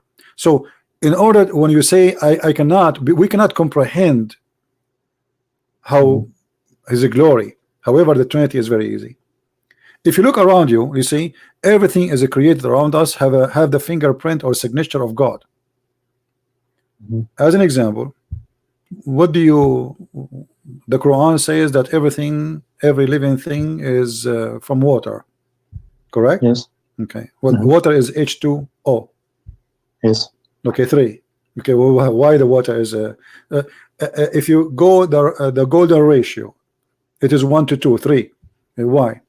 Golden ratio is we are talking about science now. We are talking about this is just the ratio of a beauty, signature of God. All the trees in the world, all beautiful things in the world exist based on the golden ratio, because there's one artist, one creator.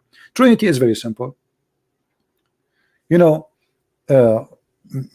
I'm going to do I don't know, like maybe I need to do some drawing, but if we look at the sun in the sky, we have a star, right? It's called the sun. And the reason we call it the sun, I mean, we could say we have sunny day, we have a rainy day. So sunny day, I mean, we see the sun. So it is something we see. It is a star. But there is a light coming from the sun which make us see the star, correct? Yes. Otherwise the star will not be seen if there's no light. Yes. And then there is a heat come from the sun, but we don't feel the heat. I mean, we don't see the heat, we feel it. Correct? Yes, correct. They are 3, but all of them, they are the sun. The sun as a star, the sun as light, the sun as heat, still the sun. The sun as a star is there up in heaven. The light is here in my room. In the same time, it is there because it's coming from the same source, which is the sun. In the same time, there's something, it's called heat. We don't see, we feel. This is what is the Holy Spirit. The Holy Spirit is the Spirit of God accompany us down in earth. We don't see, but we can feel when we believe. The light is the Word of God, that is Jesus. He is the visible image of the invisible God. God in heaven, because his glory is so amazing, you cannot see him, otherwise you will go, you will die. Actually, if you stare at the little tiny sun, which is tiny compared to what is God is, you will go blind. If you look at the sun for 2 minutes, you will go blind.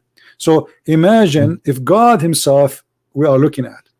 So Trinity is very simple. God, he came to us in a visible image, which is the image of the Messiah.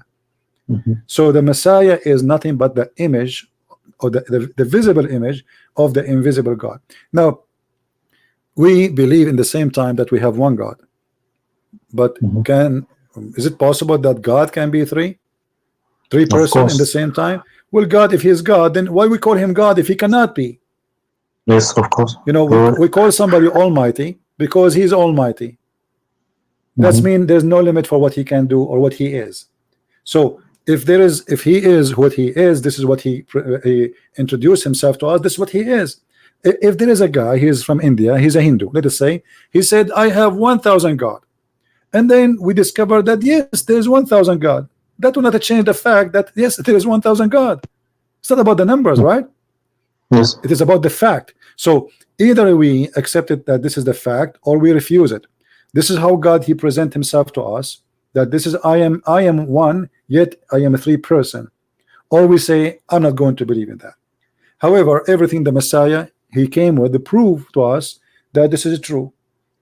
You know, we as a Christian, we feel the Holy Spirit, and we saw the power of the Holy Spirit, and we saw the power of Jesus, and always the Holy Spirit is with Jesus. Said, I will leave you, and every two mention my name, I will be between them, which means I will be the third.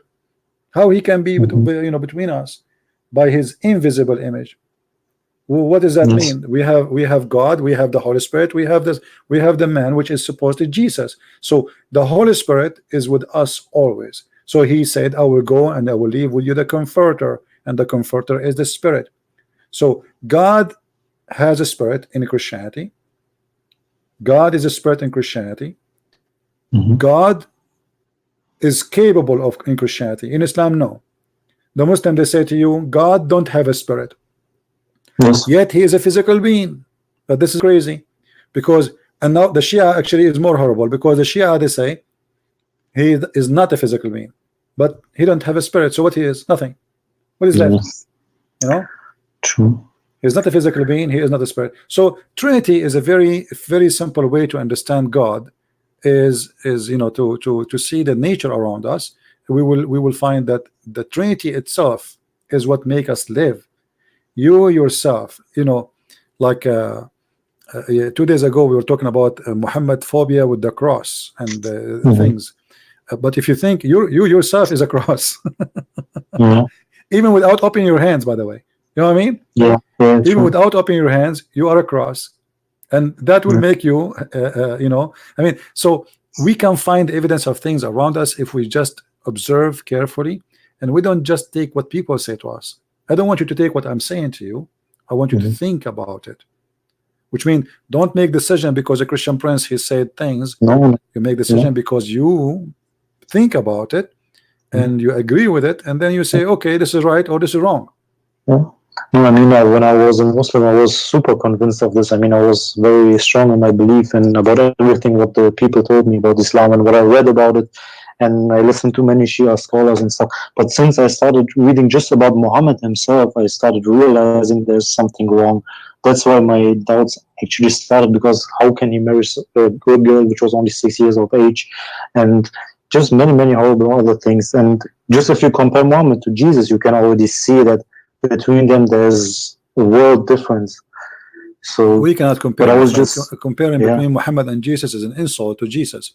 You see, we have the holiness and we have the madness. We have, while Jesus was forgiving his enemies in the cross, Muhammad was putting nails in their eyes and torturing them.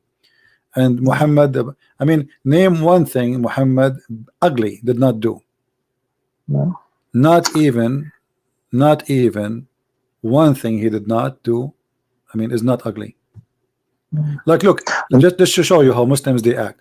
This guy, his name is Muslim proper. He's saying, Chris CP, I am a cross right now. You see, they are making fun. I am a cross. Yes, your shape in the shape of a cross. You are being silly. He's making fun, but this is true. You are in the shape of a cross. Yeah. Actually, everything around you in this life is, if you you know, if you put like a glass in the front of the sun, you will see the light will come to you as a cross too.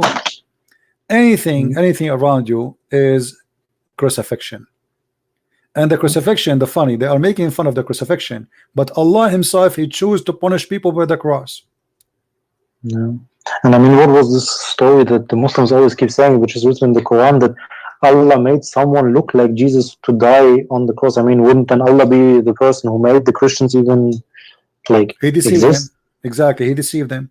He's a liar, he's a deceiver, and that's why my book is called The Deception of Allah, because Allah is the biggest deceiver. It's what he say in the Quran.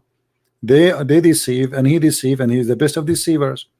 So Allah, he put someone look like Jesus in the cross in order to save Isa. But look how the Muslims, they get their prophet busted. Jesus in the cross was saved. Muhammad dying was not saved. Why Allah, he saved Jesus, he don't want to save Muhammad? And he died like his aorta was cut or something. He felt it like so how somebody, okay, the Muslim, they say that the most beloved person to Allah is Muhammad. So Allah saved Jesus, who is not the most beloved person to Allah, and he did not save the poor Muhammad for 3-4 years, suffering from this pain. He vomit everything he eat, and Allah did not send a clown to eat the goat instead of him. Yeah. No, Islam doesn't make sense. And what is this concept of the Mahdi, you know, which comes for the Shia? I mean, there's an Antichrist and a Mahdi coming. Another Shia fiction, you know. And Mahdi is the Mahdi is a person who was exist, and the Caliphate, he killed him obviously overnight. And those people, poor people, they told him, so they would not make revolution. They told him he's gone. He will be back. like Al-Qaddafi, he killed a Shia scholar. You know, he went to Libya. Al-Qaddafi, he denied that he met him. So the Caliphate, he killed this guy, and they spread rumors, you know, like the same as the British intelligence. They made the guy Ahmad Mirza Ghulam the Messiah. You know, the British intelligence, when they were in India, the Muslim, they start fighting against them. And then as usual, this you know, big organization, empire, they want soldiers to fight against those who they are fighting them from the Muslims. So what they did, they created Ahmad Mirza Ghulam. Ahmad Mirza Ghulam suddenly became the Messiah, sponsored by the British intelligence, and many start believing. And the first thing Ahmad Mirza Ghulam, he said to them, join the British army. The same as the Shia in many countries in the Middle East. The Shia, they have many prophets created, or let us say holy men created by the French intelligence. The French, they wanted people to fight with them or to be their soldiers. So they went to the poor Alawi, poor Shia, and they chose their agent. And then the guy, he go and he put a lamp on his body. At that time, electricity was not known. He put a lamp in his body, and here we go. The lamp is lighting, and they bow down for him. And then after that, the guy, he says, if you want to serve Allah, you join the French army. And that's it. So always religion is used for a purpose of agenda or propaganda, and Muhammad is no different. Muhammad, in the beginning, like a few days ago, I was reading an article written by Muslims, and the article saying that the Sabian are stars worshippers. Okay, so how Muhammad says in the Quran that Sabians will go to heaven? He said that word. Yeah, because he's a hypocrite. He's the same as the French intelligence. When they want, you are their friend, and they will make you God or a prophet just to make a bunch of fools to follow you. Muhammad, he is the same as those. When he want the Christian, the Jews, they will go to heaven. Even the Sabians who worship stars, they will go to heaven. That's why the Muslims are not like, they don't know what to believe now. Some of them say Christians go to heaven, some of them say no. Like everyone is saying something different. Yeah, Ali, just give me a second. I have a delivery in my door. Give me a second, please. Yes, of course.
That's horrible. That's actually shocking. All right, guys, do you hear me? I think people in the chat, they did not hear me for a little bit of time. Am I heard, guys? I hope they hear me now. Yeah. Anyway, Ali, I think you as a person, you have to make a decision, and the decision is very simple. Either either you say you decide to leave Islam. Yes, I did. Now I'm even more sure about it. Yeah, well, so as long you decide to leave Islam, and I cannot really, I cannot say to you more than I would love to invite you to accept the Messiah as your savior. There is no better than him, no better teaching. Love your enemy, be merciful to them, and his miracles speak of him. He's not a person who made speeches. He is a person who did things nobody can do. So if the name of the Messiah alone is not enough, his work is enough. What the Messiah said, from their fruits you shall know them. And I will practice that on the Messiah himself. From his fruit you shall know him. The fruit of the Messiah is beyond beautiful, beyond powerful, beyond amazing. So why we will not accept him? Yes. All right. But what actually is necessary to be a Christian? Like, you just have to believe in Jesus and follow what he did? The first thing is to believe, and then the belief. Hello? You hear me? Hello? Yes, I hear you now. Yes. Yeah. You see, what the Bible says, faith without fruits is a dead faith. But it's not your fruits will save you, it's your faith.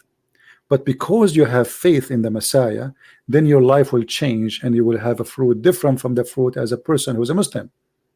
So to be saved is to have faith, And if you are truly faithful, then you will give a fruit.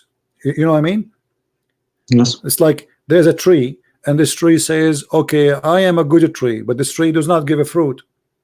Well, obviously there's something wrong with this tree, because this tree is made to give a fruit. It's a fruity tree. So the second you became a believer, and you are a true believer, not fake, and then you will have fruits, and you will be known by the Messiah, by your fruits, not by your name. My name is a Christian Prince, but who said I'm a Christian? Maybe I'm not. Yes. Right? The fruits will judge. So the Messiah, he will know you by your fruits. And how the fruit happen? If you have a true faith. So having a true faith will lead you to the good fruits to do.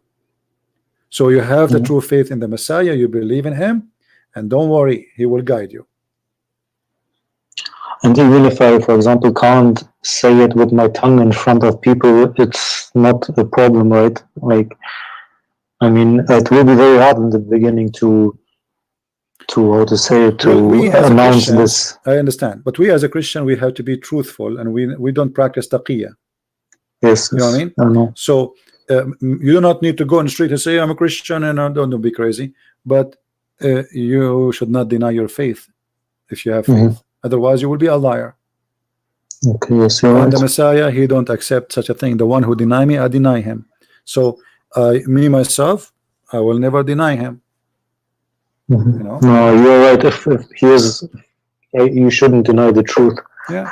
So be smart. The Messiah, he said, be smart, you know, and be peaceful in the same time. So be wise and be smart and be peaceful. So being smart does not mean being a liar, like the Muslim practice in taqiyya. So if something will bring you a problem, try to avoid, maybe not to mention it, but you cannot deny the Messiah. Yes, you're right. Yeah. So what do you think, Ali? Do you like to accept the Messiah as your personal savior? I accept. I mean to that. Hallelujah. We have our friend now. He became our brother. Ali, he called me as a Muslim, and now he is accepting the Messiah as a savior. So my friend Ali, I want you to pray with me. Please pray and make it from your heart. Say, my Lord, the Messiah, I give myself to you. I need your help. I need your guidance. I want you to guide me, to direct me. I want you to be my Lord from all my heart. I want you to be the light of my life. I don't want to be alone ever again. Be my Lord. You said, knock at my door and I will open for you. And today I did knock at your door. Ali, my friend, I am happy for you. The Bible said, thank you very much. The Bible said, there's a happiness in the kingdom of God, for one soul is saved. And this is what we have now in the kingdom of God. Our Father, he accepts you, and I assure you that. And by his name, I pray for your protection, for your life, for your family, even your Muslim family. We pray for them to be good, happy, and living in peace. Not only you. And we pray for all the Muslims. Anything you want to say, Ali? The mic is yours. I just want to say just my last words to you, CP, because without you, all this wouldn't be possible. I'm watching your videos for many months, and without you, it wouldn't be possible that I accept Christ today. So I just want to say thank you very much, and I hope I can talk to you soon again. You're welcome. Thank you very and much. Ali, if you want, you can bring your family. If they want to talk to me, even in private, I have no problem. Okay, thank you very much. I will try my best. Because there's many people, they like, you know, I talk to them in private because they are shy, or you know, there's danger or whatever, you know. So even if your family want to talk to me in private, you can call me, but just tell me so I can set a time, and I will be happy to speak to your family. Okay, thank you very much. If you really, I try to pray as a Christian for you. Thank you very much. Thank you, my friend, and may the Lord bless you. And I ask all the Christians who they are listening to pray to our brother Ali to have a good life and to have a good relationship with the Lord, and he will never deny him by any way, by any means. Thank you, Ali, and take care. Thank you very much. Thank you. Bye.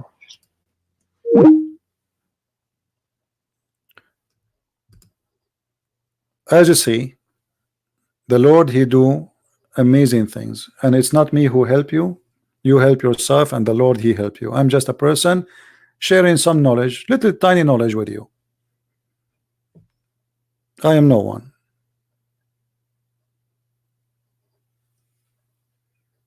It is you, myself, yourself, who help yourself.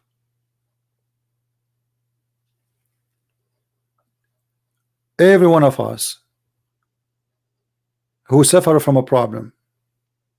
Sometimes we complain about something. Sometimes we are bothered by something, but we don't want to, we don't want to do something to change it. And being born of a family, have a certain belief. You should always accept a belief, not inheritance. Which means even if you are born as a Christian and you are not really thinking to be Christian, why you want to be Christian? By name? Even for the Lord you are not accepted. Christianity does not care for numbers. We don't do what the Muslims do. They say we are 0.4 whatever billion. If we count the Christians, we are more than 3 billion, but this is not a true number, because there's many are fake names. This is why the Messiah says, not everyone says to me, Lord, Lord, will enter the kingdom of my Father, but the one who do his will. So Christ is not the same as Muhammad, not the same as Allah. He don't care for shahada. He don't care for you to make a witness. He care for you to be truthful. And this is how we know the true God from the fraud. The fraud is a fraud. Just say shahada and you are welcome.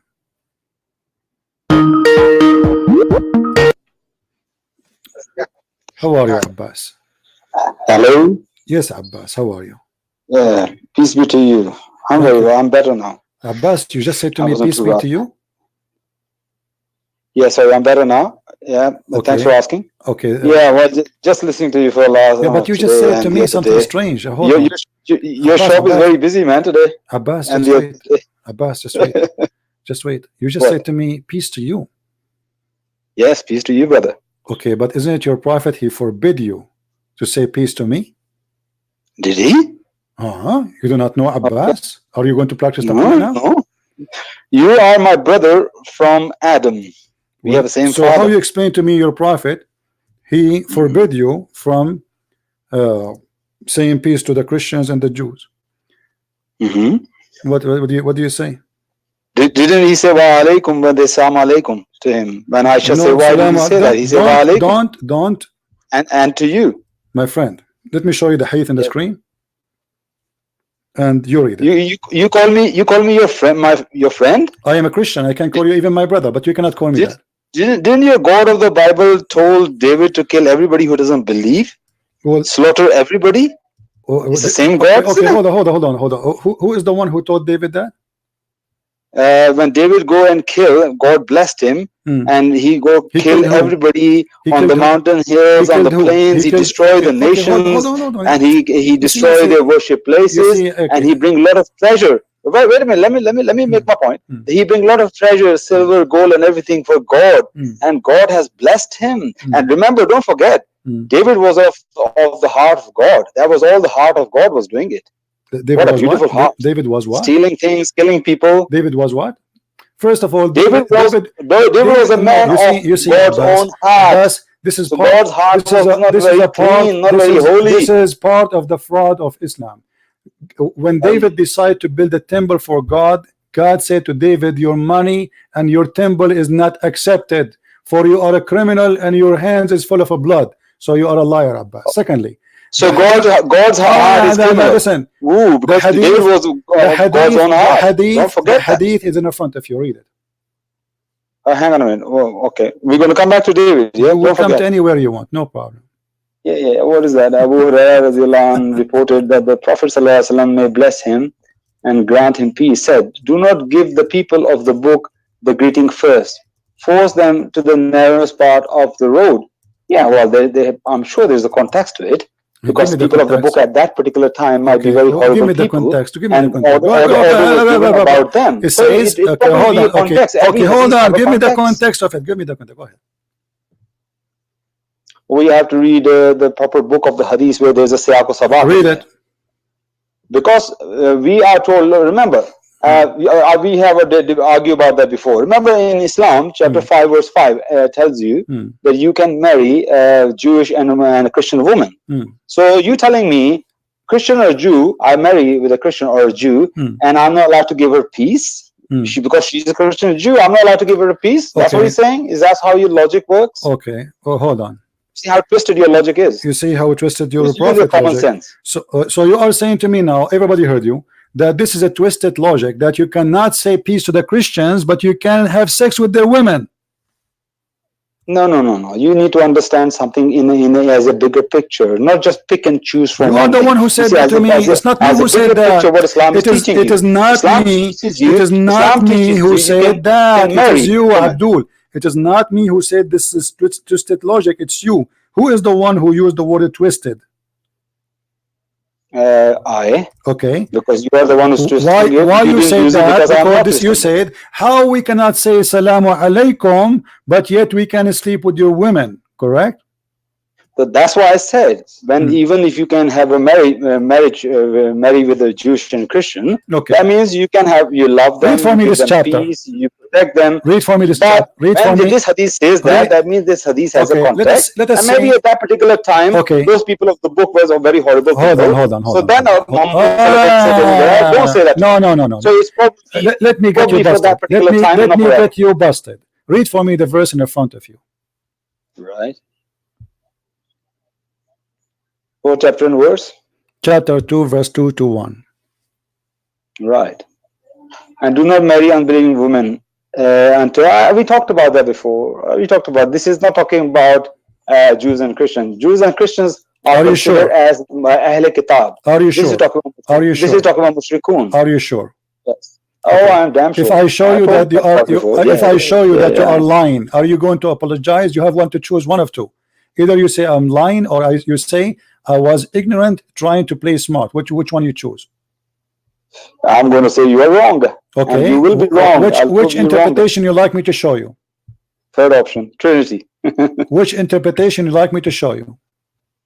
Interpretation. Why going to interpretation? Is not the verse is not clear enough for you? Yeah. So why you Muslim have interpretation if the verse is clear? So you saying all the interpretations are correct? I can't laugh like Bart Simpson. I'm saying all of you Muslims are hypocrite, and you try always to manipulate the words. So the interpretation is accurate when you want, you don't want it. So now, based in who is the one who told you that the mushrikeen is not the Christians? Okay, show me in the Quran where Allah mentioned Kitab as mushrikun. Okay. And I'll show you the verse where Allah in the same verse distinguishly say Kitab and mushrikun in the same verse. I'll show you that. Okay, so if I show you that the Christians are mushrikeen in the Quran, what you would do? No, Christians are mushrikeen. This you show me the Christians are addressed as mushrikun. Sure, the Christians all over the Quran. no, they are addressed as not Ahl Kitab, not Nasara, not Yahud, but addressed as mushrikun. Okay, here we go. Read with me. Chapter 5, verse number 17. What it says? Chapter 5, verse number 17. Yeah, what it says. Is the Christian mushrikeen or not? In the Quran. Did you hear me what I said? I just heard you. Yeah. They are addressed as oh you mushrikun, oh mushrikun. Okay, you want the word mushrikun exactly? No, they are addressed as Nasara. And Nasara, yes, they are in mushrikun, but mushrikun, for example, in the army, they're all soldiers, but they have different titles. Okay, read this verse for me. Read this verse for me. Let us laugh. Another verse. Let us laugh together. Another verse. Okay, just for the sake of fun. When the Quran says that the Christians are mushrikeen, and the Quran says in the other verse that don't marry from the mushrikeen. So you are saying to me the Christians are not mushrikeen, or they are mushrikeen? what happened? The Christians are addressed as Nasara or Ahl Don't be Kitab. stupid. Don't be stupid. Nasara is a name. Nasara is a name. Mushrikeen is situation. Is them associating someone with God. Stop being stupid. So did the Quran call the Christian mushrikeen? Yes or no? Quran did not address them as O mushrikun. Quran always say, oh Nasara. He did address them. You are a liar. Chapter 5 verse number 72. Yeah. The verse in front of you. Put the translation on, man. I'm not an Arab. Why? You are not an Arab? Yeah. Okay, what the translation? What the translation you want, like Abbas? What the translation you want? What is the best translator for you? Is your tafsir is on? You are Pakistani, right? You are from Pakistan. Abbas, you are from Pakistan, right? So I should give you a Pakistani translation. No, Pakistan. It's Pakistan. Pakistan, but let me tell you something. I have a bad news for you. Your prophet will say it Pakistan too, because in Arabic we don't have pa. Have you spoken to him? Well, in Arabic we don't have pa. We have ba. Now read with me. Read with me. Is the Christians mushrikeen? Yes or no? Certainly disbelieved who say Allah is the Messiah, the son of Mary. While the Messiah has said, O children of Israel, worship Allah, my Lord and your Lord. Subhanallah. This is what the real Messiah was. Okay. O children of Allah, worship children of Israel, worship Allah, my Lord and your Lord. Indeed, he who associates others with Allah, Allah has forbidden him paradise, and his refuge is in the fire, and they are not for the wrongdoers any helpers. Where it says, so did the Christian commit shirk or not? Right? Did the Christian, according to this verse, commit shirk or not? I told you, yes, they commit. Okay. The other verse says, don't marry. The other verse says, don't marry from the mushrikeen. How you marry Christians? Okay, I'm looking for the verse where Allah distinguishedly said the mushrik, Nasara. Now listen, let us go back to the business. Abdul, listen. So you said to me, okay, let us go with you. Let us go with your lie, Abbas. Let us go with your lie. You are like a kid who play with his nose looking for boogers. Listen to this. You said that the prophet said, don't associate, don't say peace to the Christians, and those they were bad Christians. Can you name one for me who was a bad Christian in the time of Muhammad? Bad Christian in the time of Muhammad? Just bad, one bad. I guess those people who came to debate him in Medina. But those are bishops. They did nothing to him. They came to debate him. You just said they came to debate him. They are not bad. So you are saying your prophet, he said to the monks, he said to the Muslims, don't greet the monk, and if you see them, force them to walk in the sewage. Who said they were all monks? Who are you talking about? You are the one who just said to me, they are the one who came to debate him. The one who came to debate him supposedly they are monks. The whole tribe came. The whole tribe came, guys. The whole tribe came. Yes. Okay, what interpretation? Okay, what interpretation you are reading from? Listen, Abdul. What interpretation you are reading from? I have read the Sirah. 2 Sirahs I read. In the 2 Sirahs, okay, is this people come from, I think. All right. Okay, what those people did? Did they throw rocks at your prophet? What they did? They came. They were leader. Even they were 2 brothers. What they did? And what they did? Back. One of them came back. He decided to become Muslim. Okay. And so what? So did they do any harm to your prophet? Well, they were arrogant, and arrogance is. So if you are okay, you are saying to me, okay, hold on, just to show you how stupid Abbas is. He just said, if you are arrogant, you don't accept Islam. The Muslims, they've been asked to not to say peace to you, and they are forced, even they will force you to walk in the sewage. Well, I am arrogant. Why you say peace to me? According to your logic, I am arrogant like them, even more. So why you say peace to me? Because you are a fraud, because you are a hypocrite. You just get yourself busted. You say because they are arrogant, the prophet says don't say peace to them and force them, which means do violence to them. And now you are saying to me peace. That's because you are a fraud, Abbas. Can I answer? No, you cannot. You are a fraud. Oh, come on, give me. Well, you just said that. Everybody heard you. Everybody heard you because they are arrogant. So just because they are arrogant, they will not accept Islam according to your logic. We cannot say peace to them. So why you said peace to me? So why you say peace to me? Why you say peace to me? Answer why I say peace to you. Why? Can I? Yeah, because you're a fraud. Because you're practicing taqiyya. You say that. Say in Skype, I hope you get better the other day. I said that to you. Thank you very much. So that's very nice of you.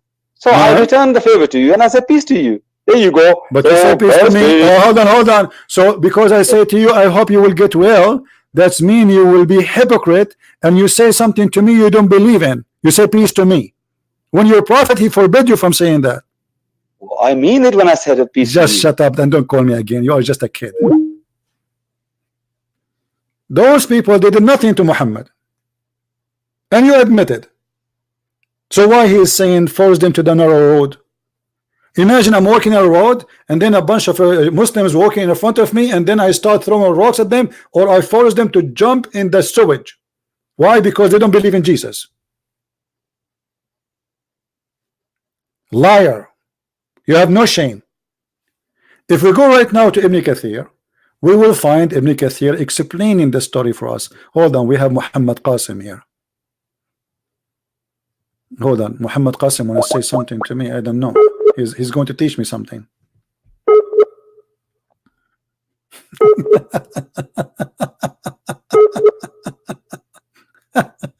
Muhammad Qasim is using the internet of the neighbors. It's not working. No. Peace in English is the word salam, the name of Allah. So you can say peace, but you cannot say salam. Look at this stupid idiot. Look at this guy. Look at this. Look at the madness and stupidity. Peace in English is salam, the name of Allah. So you can say peace, but you cannot say salam. So he said to me peace in English, but he cannot say salam to me in Arabic. I mean, do you see the logic? You stupid idiot. The word peace means peace. Doesn't matter what if in Arabic or not. And how salam is the name of Allah? The word salam exists before Islam, and it's not Arabic. It is shalom.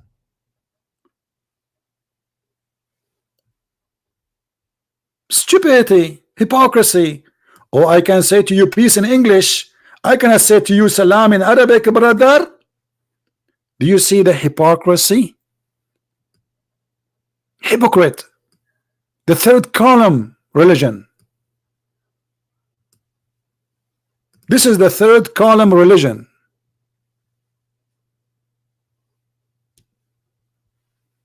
Yeah, I know, Lisa. You used to be Mother Teresa. I believe you. I used to be the Pope too. Do we have any Muslim when I say something smart? Until now, we did not get one smart Muslim to say something to us. All of them, they fail. Look at this prophet. While Jesus was saying, pray for them who curse you, Muhammad was saying, if you see Christian in the street, spit on them, humiliate them. Do you see the difference? Do you see the fraud? Do you see the evil Muhammad? And why you don't practice that in the street in America, my friend? How come you Muslims don't practice that in America? Practice it, try. Just try. Muhammad, when he was weak, he was a potato. After he became strong, he want to slaughter everybody. Yeah, harass them, you know, spit in their face. Yeah. Very, very wonderful guy, amazing guy. And they say to you, the prophet was an amazing person. He teach peace and love. He was a mercy for mankind. You see the mercy of mankind? You see a person in the street, you do not know him, just because he is not from your religion, you spit in his face and you humiliate him and you force him to change his way. So Abbas is driving in the highway, going from London to Manchester, and then a Christian face him and he want to practice Islam on him. So Abbas, he will stop his car. He stop, you idiot, go back from where you came from. I will not let you go from here. Go to different route. That is Islam. And the hypocrite, he says to me, peace.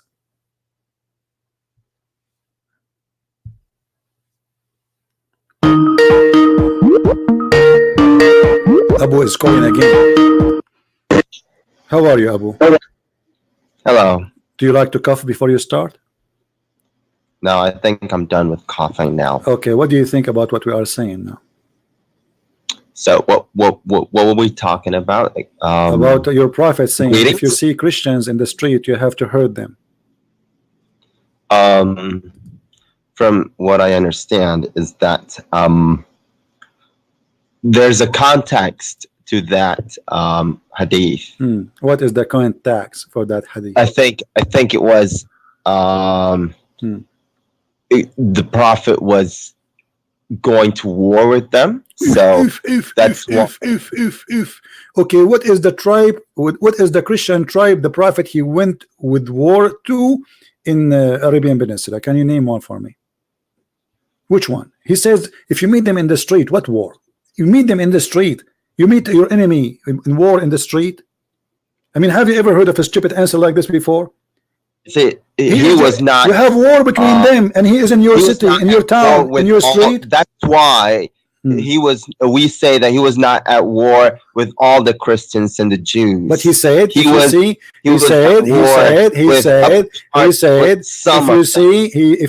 you see the people of the book, he didn't say if you see this guy. He didn't say if you see Christian Prince. He say if you see the people of the book, which means the Jews and the Christians. This is actually this actually reminds me of Pearl Harbor when the Japanese attacked the U.S. See, how did the U.S. respond? So you are saying that your prophet is an idiot like the American at that time? It was not idiocy. It was precaution. But those people did not do anything. And look, he is not capturing them. He is humiliating them. Listen. He is saying to them, don't say peace, which means those people, they will say peace to you. So you cannot say peace to them. So Muhammad is the one who is making the situation bad. He said, don't say peace to them, which means they cannot give them peace. And now, not only that, you have to hurt them. Okay, let me just finish what I just said. You interrupted me. What the U.S. did was they put all these Japanese Americans in one place. You know, that was their strategy. They were not at war with those Japanese Americans, but they were, being cautious, just in case, these Japanese Americans became, traitors. And that's and what Muhammad who is the one who gave Muhammad the right? Actually, less. Who is the one who gave Muhammad the right that he teaching Muslims to hurt us as a Christians just for walking in the street? We are not doing anything. We are just people walking in the street. As you see, there's no war. Okay. No. Okay. Let me talk. Okay. See, what Muhammad commanded us to do was less. Was less bad than what the Americans did. See, the Americans put them in a concentration camp, but the Prophet let them roam around Medina and Mecca and wherever they wanted. Why he let them live? He let them live if they pay him, right? What? They let him live if they pay him. Yeah, sure. So your prophet your prophet. He don't like the Christians. He hate them, but because they pay him money, he will let them live, right? Yeah, sure. So your prophet. So your prophet is a fraud. He's not a prophet because a prophet, either he is doing that for God. You're not letting me explain. You are explaining already. You just said if you pay, you live. If you don't pay, you die. Did you say that? All right. Okay. So what kind of a prophet? He accept me to worship someone beside God just because I paid him, because I bribe him. So now you're talking about a different topic. No, this is not a different topic. Okay, let us say somebody have some garbage in the front of his house, and you are the guy who work for the city to be sure the street is clean. You walk in the front of his house, you see that he have something wrong, and because he is doing something wrong, you have to give him a ticket. But the guy give you money. Because he give you money, you say, okay, you can keep it. Practice as you wish, no problem. That is a practice of a fraud.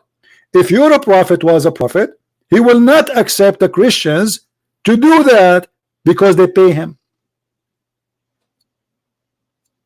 Okay, I don't see anything wrong with that. So you are saying that the one who take money and let people practice wrong, he is not a fraud. What do you mean practice? I mean, we pay taxes too. This is not taxes. Stop being stupid. This is not taxes. This is not taxes. The Quran says you have to humiliate them, and this is part of it. Not only you force them to pay, you have to humiliate them when you see them in the road. You have to spit in their face. That's not true. That's anyway, not true. Okay, no, don't tell me anyway. Are you insisting this is not true? Humiliating them by, making them pay. This is not true. You force them to change their direction from the road. You spit in their face. You are not allowed to elevate the Christians. Yes or no? I'm not allowed to what? Elevate, to honor, to respect. No, that's not right. I mean, we're commanded to do good with them. Where? In the Quran. In the Quran. Yeah. So what this Muhammad here is saying to us now? If you see Christians, force them to walk in the sewage. What is that? Muhammad, as you saying to me, Muhammad, he broke the command of Allah? Again, that hadith is talking about a specific context. Okay, read for me chapter 9 verse 29. Well, show it to me. You want to cough before you start read, or you want to cough later? I'll cough later. Okay, here we go. Read it. I can't see. Wait, I can't see it. Where? It's in front of you. Abu Hurairah. I don't see it. It's going to take time. So say inshallah, inshallah. If you say inshallah, you will see it. Oh, there it is. Okay. Okay, where is it? It's in front of you. Read it. This is chapter 9, verse 29. You're still scrolling. Okay. I think you are using the internet of the neighbors. This is why it's so slow. Okay. Fight against those who believe not in Allah, nor in the last day, nor forbid that which has been forbidden by Allah and His Messenger. Okay. Does it say you have they have to feel themselves subdued and humiliated? And yeah. Okay. So additional to the payment, additional to the payment. Let me get you busted. Okay. Let me excuse me. Let me get you busted. Is that okay? Can we do that? Okay. Let us go and see what your scholars they say. Your scholars are not Christian Prince, right? Scholars again. Why do you keep going back to scholars? So what I will do, I will go to who? Not always right. So the scholars are liars? No, scholars make mistakes. But the scholars are not reporting their own opinion. Here they are reporting for us a story. Here we see Ibn Kathir. He says, because of that, again, you're talking about Ibn Kathir. I'm not talking about Ibn Kathir. I'm not talking about Ibn Kathir. I'm not talking about Ibn Kathir. Read carefully with me. I'll put it in the screen. Here we go. This is what the caliphate they did because of Muhammad order. Paying jizya is a sign of kufr and disgrace. Do you see it in the screen? Now I have to refresh my YouTube. So paying jizya is a sign of kufr and disgrace until they pay the jizya if they do not choose to embrace Islam and feel themselves subdued, disgraced, humiliated. Do you see it? Therefore, the Muslims are not allowed to honor the people of the Dhimma, which mean the Christian and the Jews, or elevate them above the Muslims, or because for they are miserable, disgraced, humiliated. Muslim recorded that the Prophet said, don't initiate salam to the Jews and the Christians, and if you meet them in the road, force them to the most narrowest alley. This is why the leader, the faithful Umar ibn Khattab, he did demand the well-known condition met by the Christians, those conditions to ensure their continued humiliation, degradation. Why you are lying to us? It's in front of you. Why you are lying? Again, you are talking about tafsir. This is not tafsir. This is what you Muslim did to us. No, it is tafsir. This is the pact of Umar. I don't know who this said is that. the pact of Umar. The pact of Umar. And he's saying to you, Umar, he did that because the Prophet, he insists that we should continue to humiliate them. Yes, by paying the jizya. No, you have to continue humiliation. Additional to the jizya, you have to humiliate them. Look, they have to shave the front of their head. If they want to wear a cross, it have to be many kilograms. They cannot ring the bells of their church. A Muslim can sleep in the house of a Christian for 3 days, for 3 nights for free. Read it. See, where do you get that? It's in the front of you. You can search. Tafsir. This is, shut up, you idiot. Where I get those kids from? I mean, it's easier to win the lotto before you can win a smart Muslim. Tafsir, what tafsir? This is a book. This is a book talking about the pact of Umar. This is what the Muslim did. And the Muslim, they claim that Umar was the most justice person after the Prophet.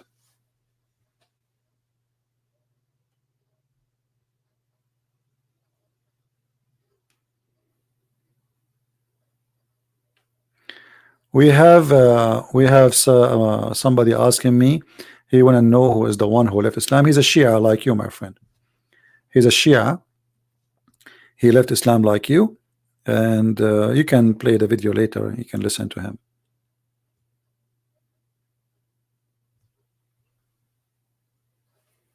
Do you see how they lie? Lying is their practice every day. This is the book. This is a history. This is what Umar al-Khattab he did to the Christians.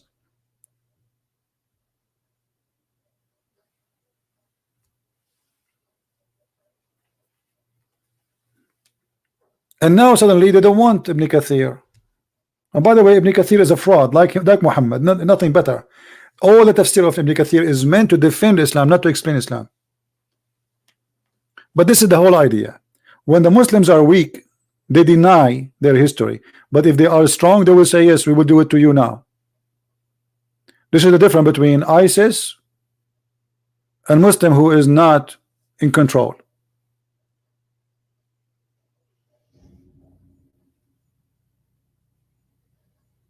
When he is in control, he is the same as Muhammad when he is in control.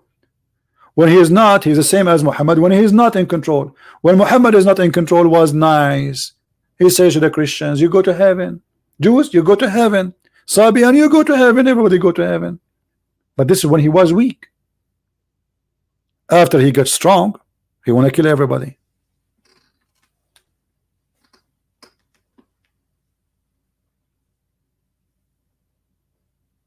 That is the truth. Humiliation, disgrace. And read the pact of. Let me post this link for you so all can see how ugly. Actually, I have this in my book. If you have Deception of Allah, this is the truth.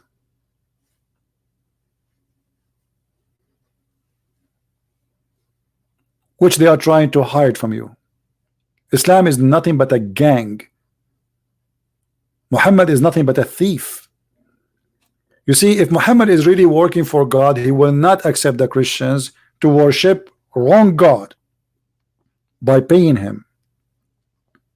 What is the return? So we can worship the wrong God, and we can pray to the wrong God as long we are paying Muhammad. So Muhammad, he have no problem with people worshiping someone other than Allah as long they pay him. Isn't it clear that he is a fraud?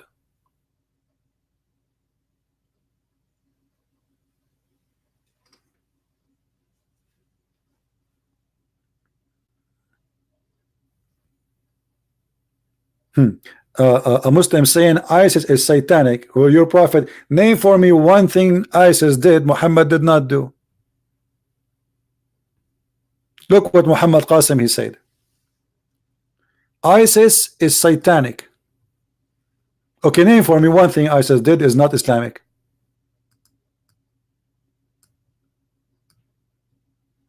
Like what?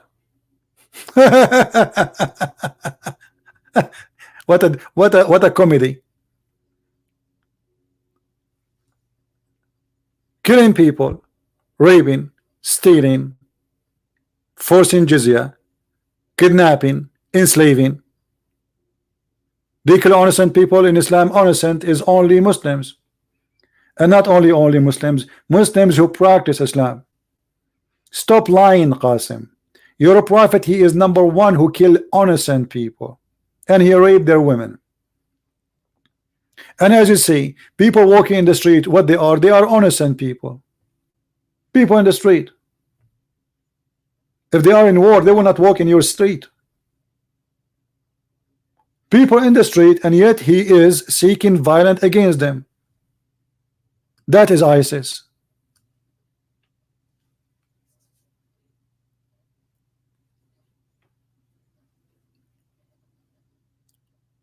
So they try to wash their hands from ISIS, says, oh, ISIS does not present Islam. The fact, ISIS are the only true Muslims. And they are the only true one practicing the true Islam. And the rest, they believe that, they knew that ISIS are right, but because they are hypocrites. You see, the Muslim, they play good cop, bad cop. ISIS, they play the bad cop.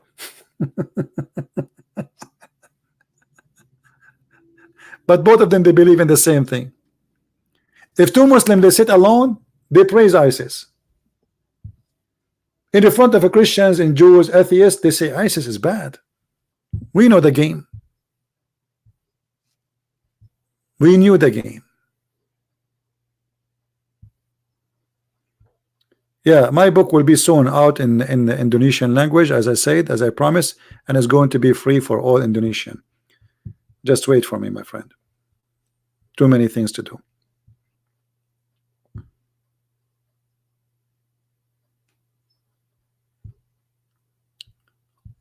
Any Abdul?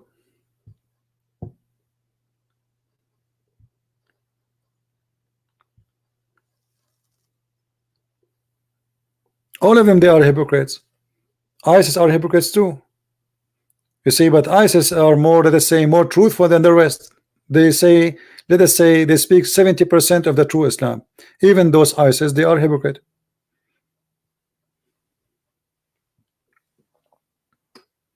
As an example, ISIS, they teach their followers that it's okay to dress like a woman in order to do suicide bombing, or to put something in your private part inside your, the back door. How you say you are against such an act, but you practice it? They support taking drugs, like Taliban. Taliban, they claim to be, they are people who fight for God, but they are number one producer for drugs in all of Asia. Same as Hezbollah. They are the party of Allah, and the number one money they make after Iran is drugs, hashish. Everybody knows. All their farms are drugs. They don't grow anything except drugs. But they are believers. They are very good believers. Same in Albania. Same in Kosovo, the Muslims. All illegal activities. But they are the true believers.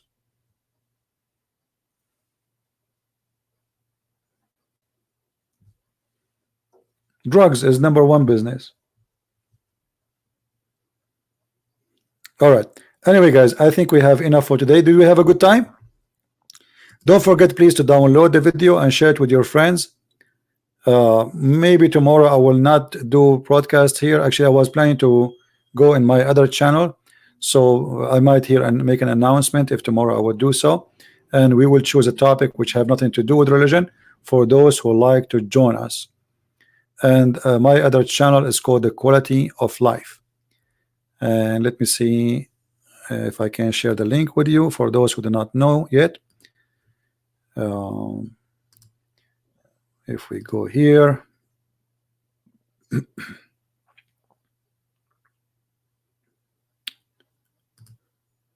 I will post the link for you.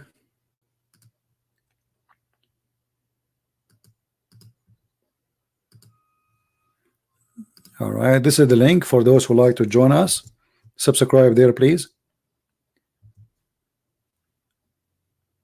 And again, this channel have nothing to do with religion. We speak about things maybe is not your interest, maybe it is your interest. So if you like to join us, we talk about social life, things is right to do, things is not right to do, and we share opinion based in our belief as a Christians. So if you like to join, feel free. No, we are not really about choosing gear, but we spoke about things which is interesting people. Hello? Hello? Oh, what is the topic of your discussing? Sorry, say what you are saying. What was the topic that you were discussing earlier? We discussed many things. We discussed many things, including Muhammad is a prophet. Is Muhammad a prophet?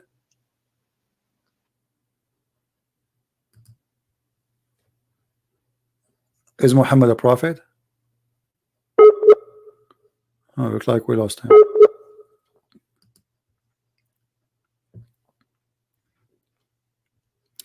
Anyway, guys, this is the other channel. I think we have a bad internet. This is the other channel. You can join there and subscribe. Like we spoke about depression.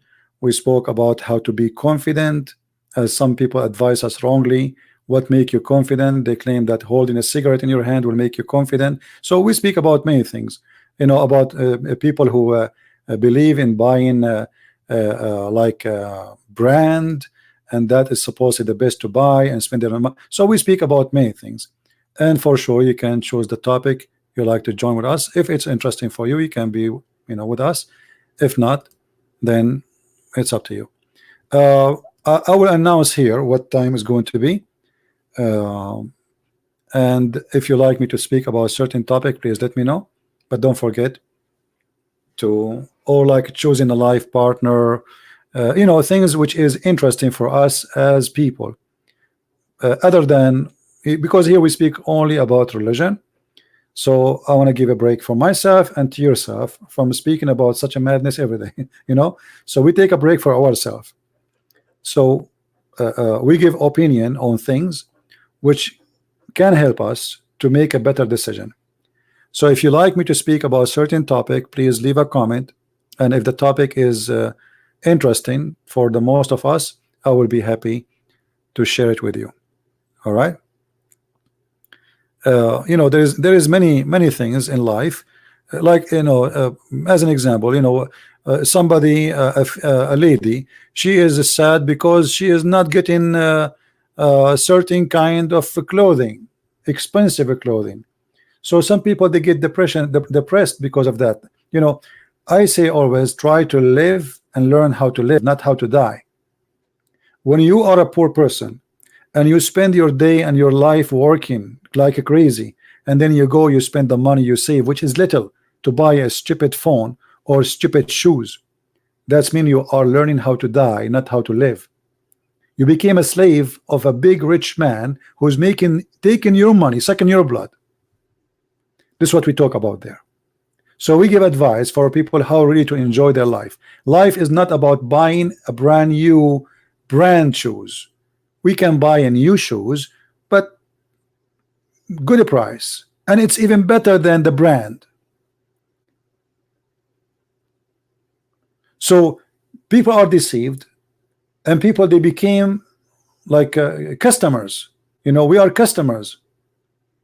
We are not living this life no more. We are exist just to buy. And every day companies, they create for us a new occasion: the Mother Day, the Father Day, the Son Day, the Mother-in-law Day, a Santa Claus Day. I mean, just to buy, not because they believe in those days. And you, because you became a fool, you became a consumer who spend your money for stupidity. So in this channel, in the other channel, we speak about things, and I speak as I believe, not as people like me to, you know, to say. You know me, nothing changed. I give advice of things which I believe is right. You don't have to agree with me. Never agree with me if I'm wrong. Never, you know. But I mean, what we see around us is really crazy. People, they have different idea of life today, and this is why they are always unhappy. So quality of life is not a quality of gadget. Quality of life is you investing in yourself, changing yourself for better. Invest in yourself first. Invest on the human being, and then you will see a quality of life. What is the benefit of a quality of life if you are having the best phone in the market and the best clothes in the world, yet if you see an old woman crossing the street, you make fun of her? Or you are in the bus, you are not willing to stand up and let the women sit down. Or see a woman, she is carrying a baby, you know, she is going to deliver a baby soon, but because you are filthy, you are not willing to stand up and let this woman sit down. So quality of life today is different. They are mixing up between quality of living and quality of life. So for us, we want to learn how to be living a quality of life, not the quality of living, house and car. We need those things, all of us, including me. But I'm not going to be a better person by buying a new phone. I like to have a new phone. Why not? But that is not the quality. So in that channel, we speak about everything. We'll be in touch in our human social life, trying to make things better. So if you like to subscribe, again, this is the verse, feel free. And if you don't like our topic, then it's up to you. I want to say thank you for you know, for being here, and I think tomorrow I will look at the comments and see what topic we will talk about in the other channel, and based on that we will choose the best. Let us say from your comments we will see what is the most interesting request I receive. So if you have a request to talk about a certain topic, go to that channel, post a comment. As an example, you can watch the video about how to be confident. I saw a video which is have a lot of viewers. Amazingly how sad it is, trying to fool you, saying if you hold a cigarette like this, that's mean you are confident. Madness and stupidity is what leading us today, my friend. When people they smoke a cigarette, that's because they are not confident. Actually, it's the opposite. It means there's something missing in your life. When you smoke, when you take drugs, when you do those things, you know it's wrong. So how that will make you confident? Confident about what?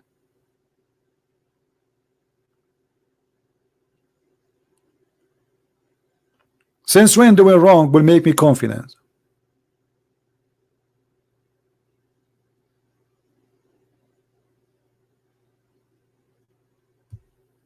Why people don't want to use their brain?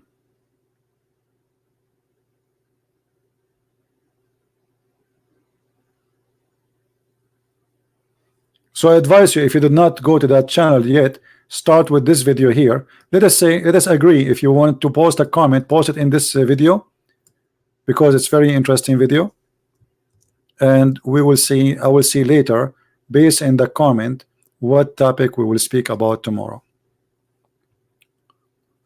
All right, but remember one thing, you know, the Messiah, he said the Sabbath was made for the man, not the man made for the Sabbath, which means even God, who is our creator, he made the Sabbath for us. It's for us. We are not made for the Sabbath. Today we are made for material. We are not living anymore. We work like crazy just to buy things we do not even need.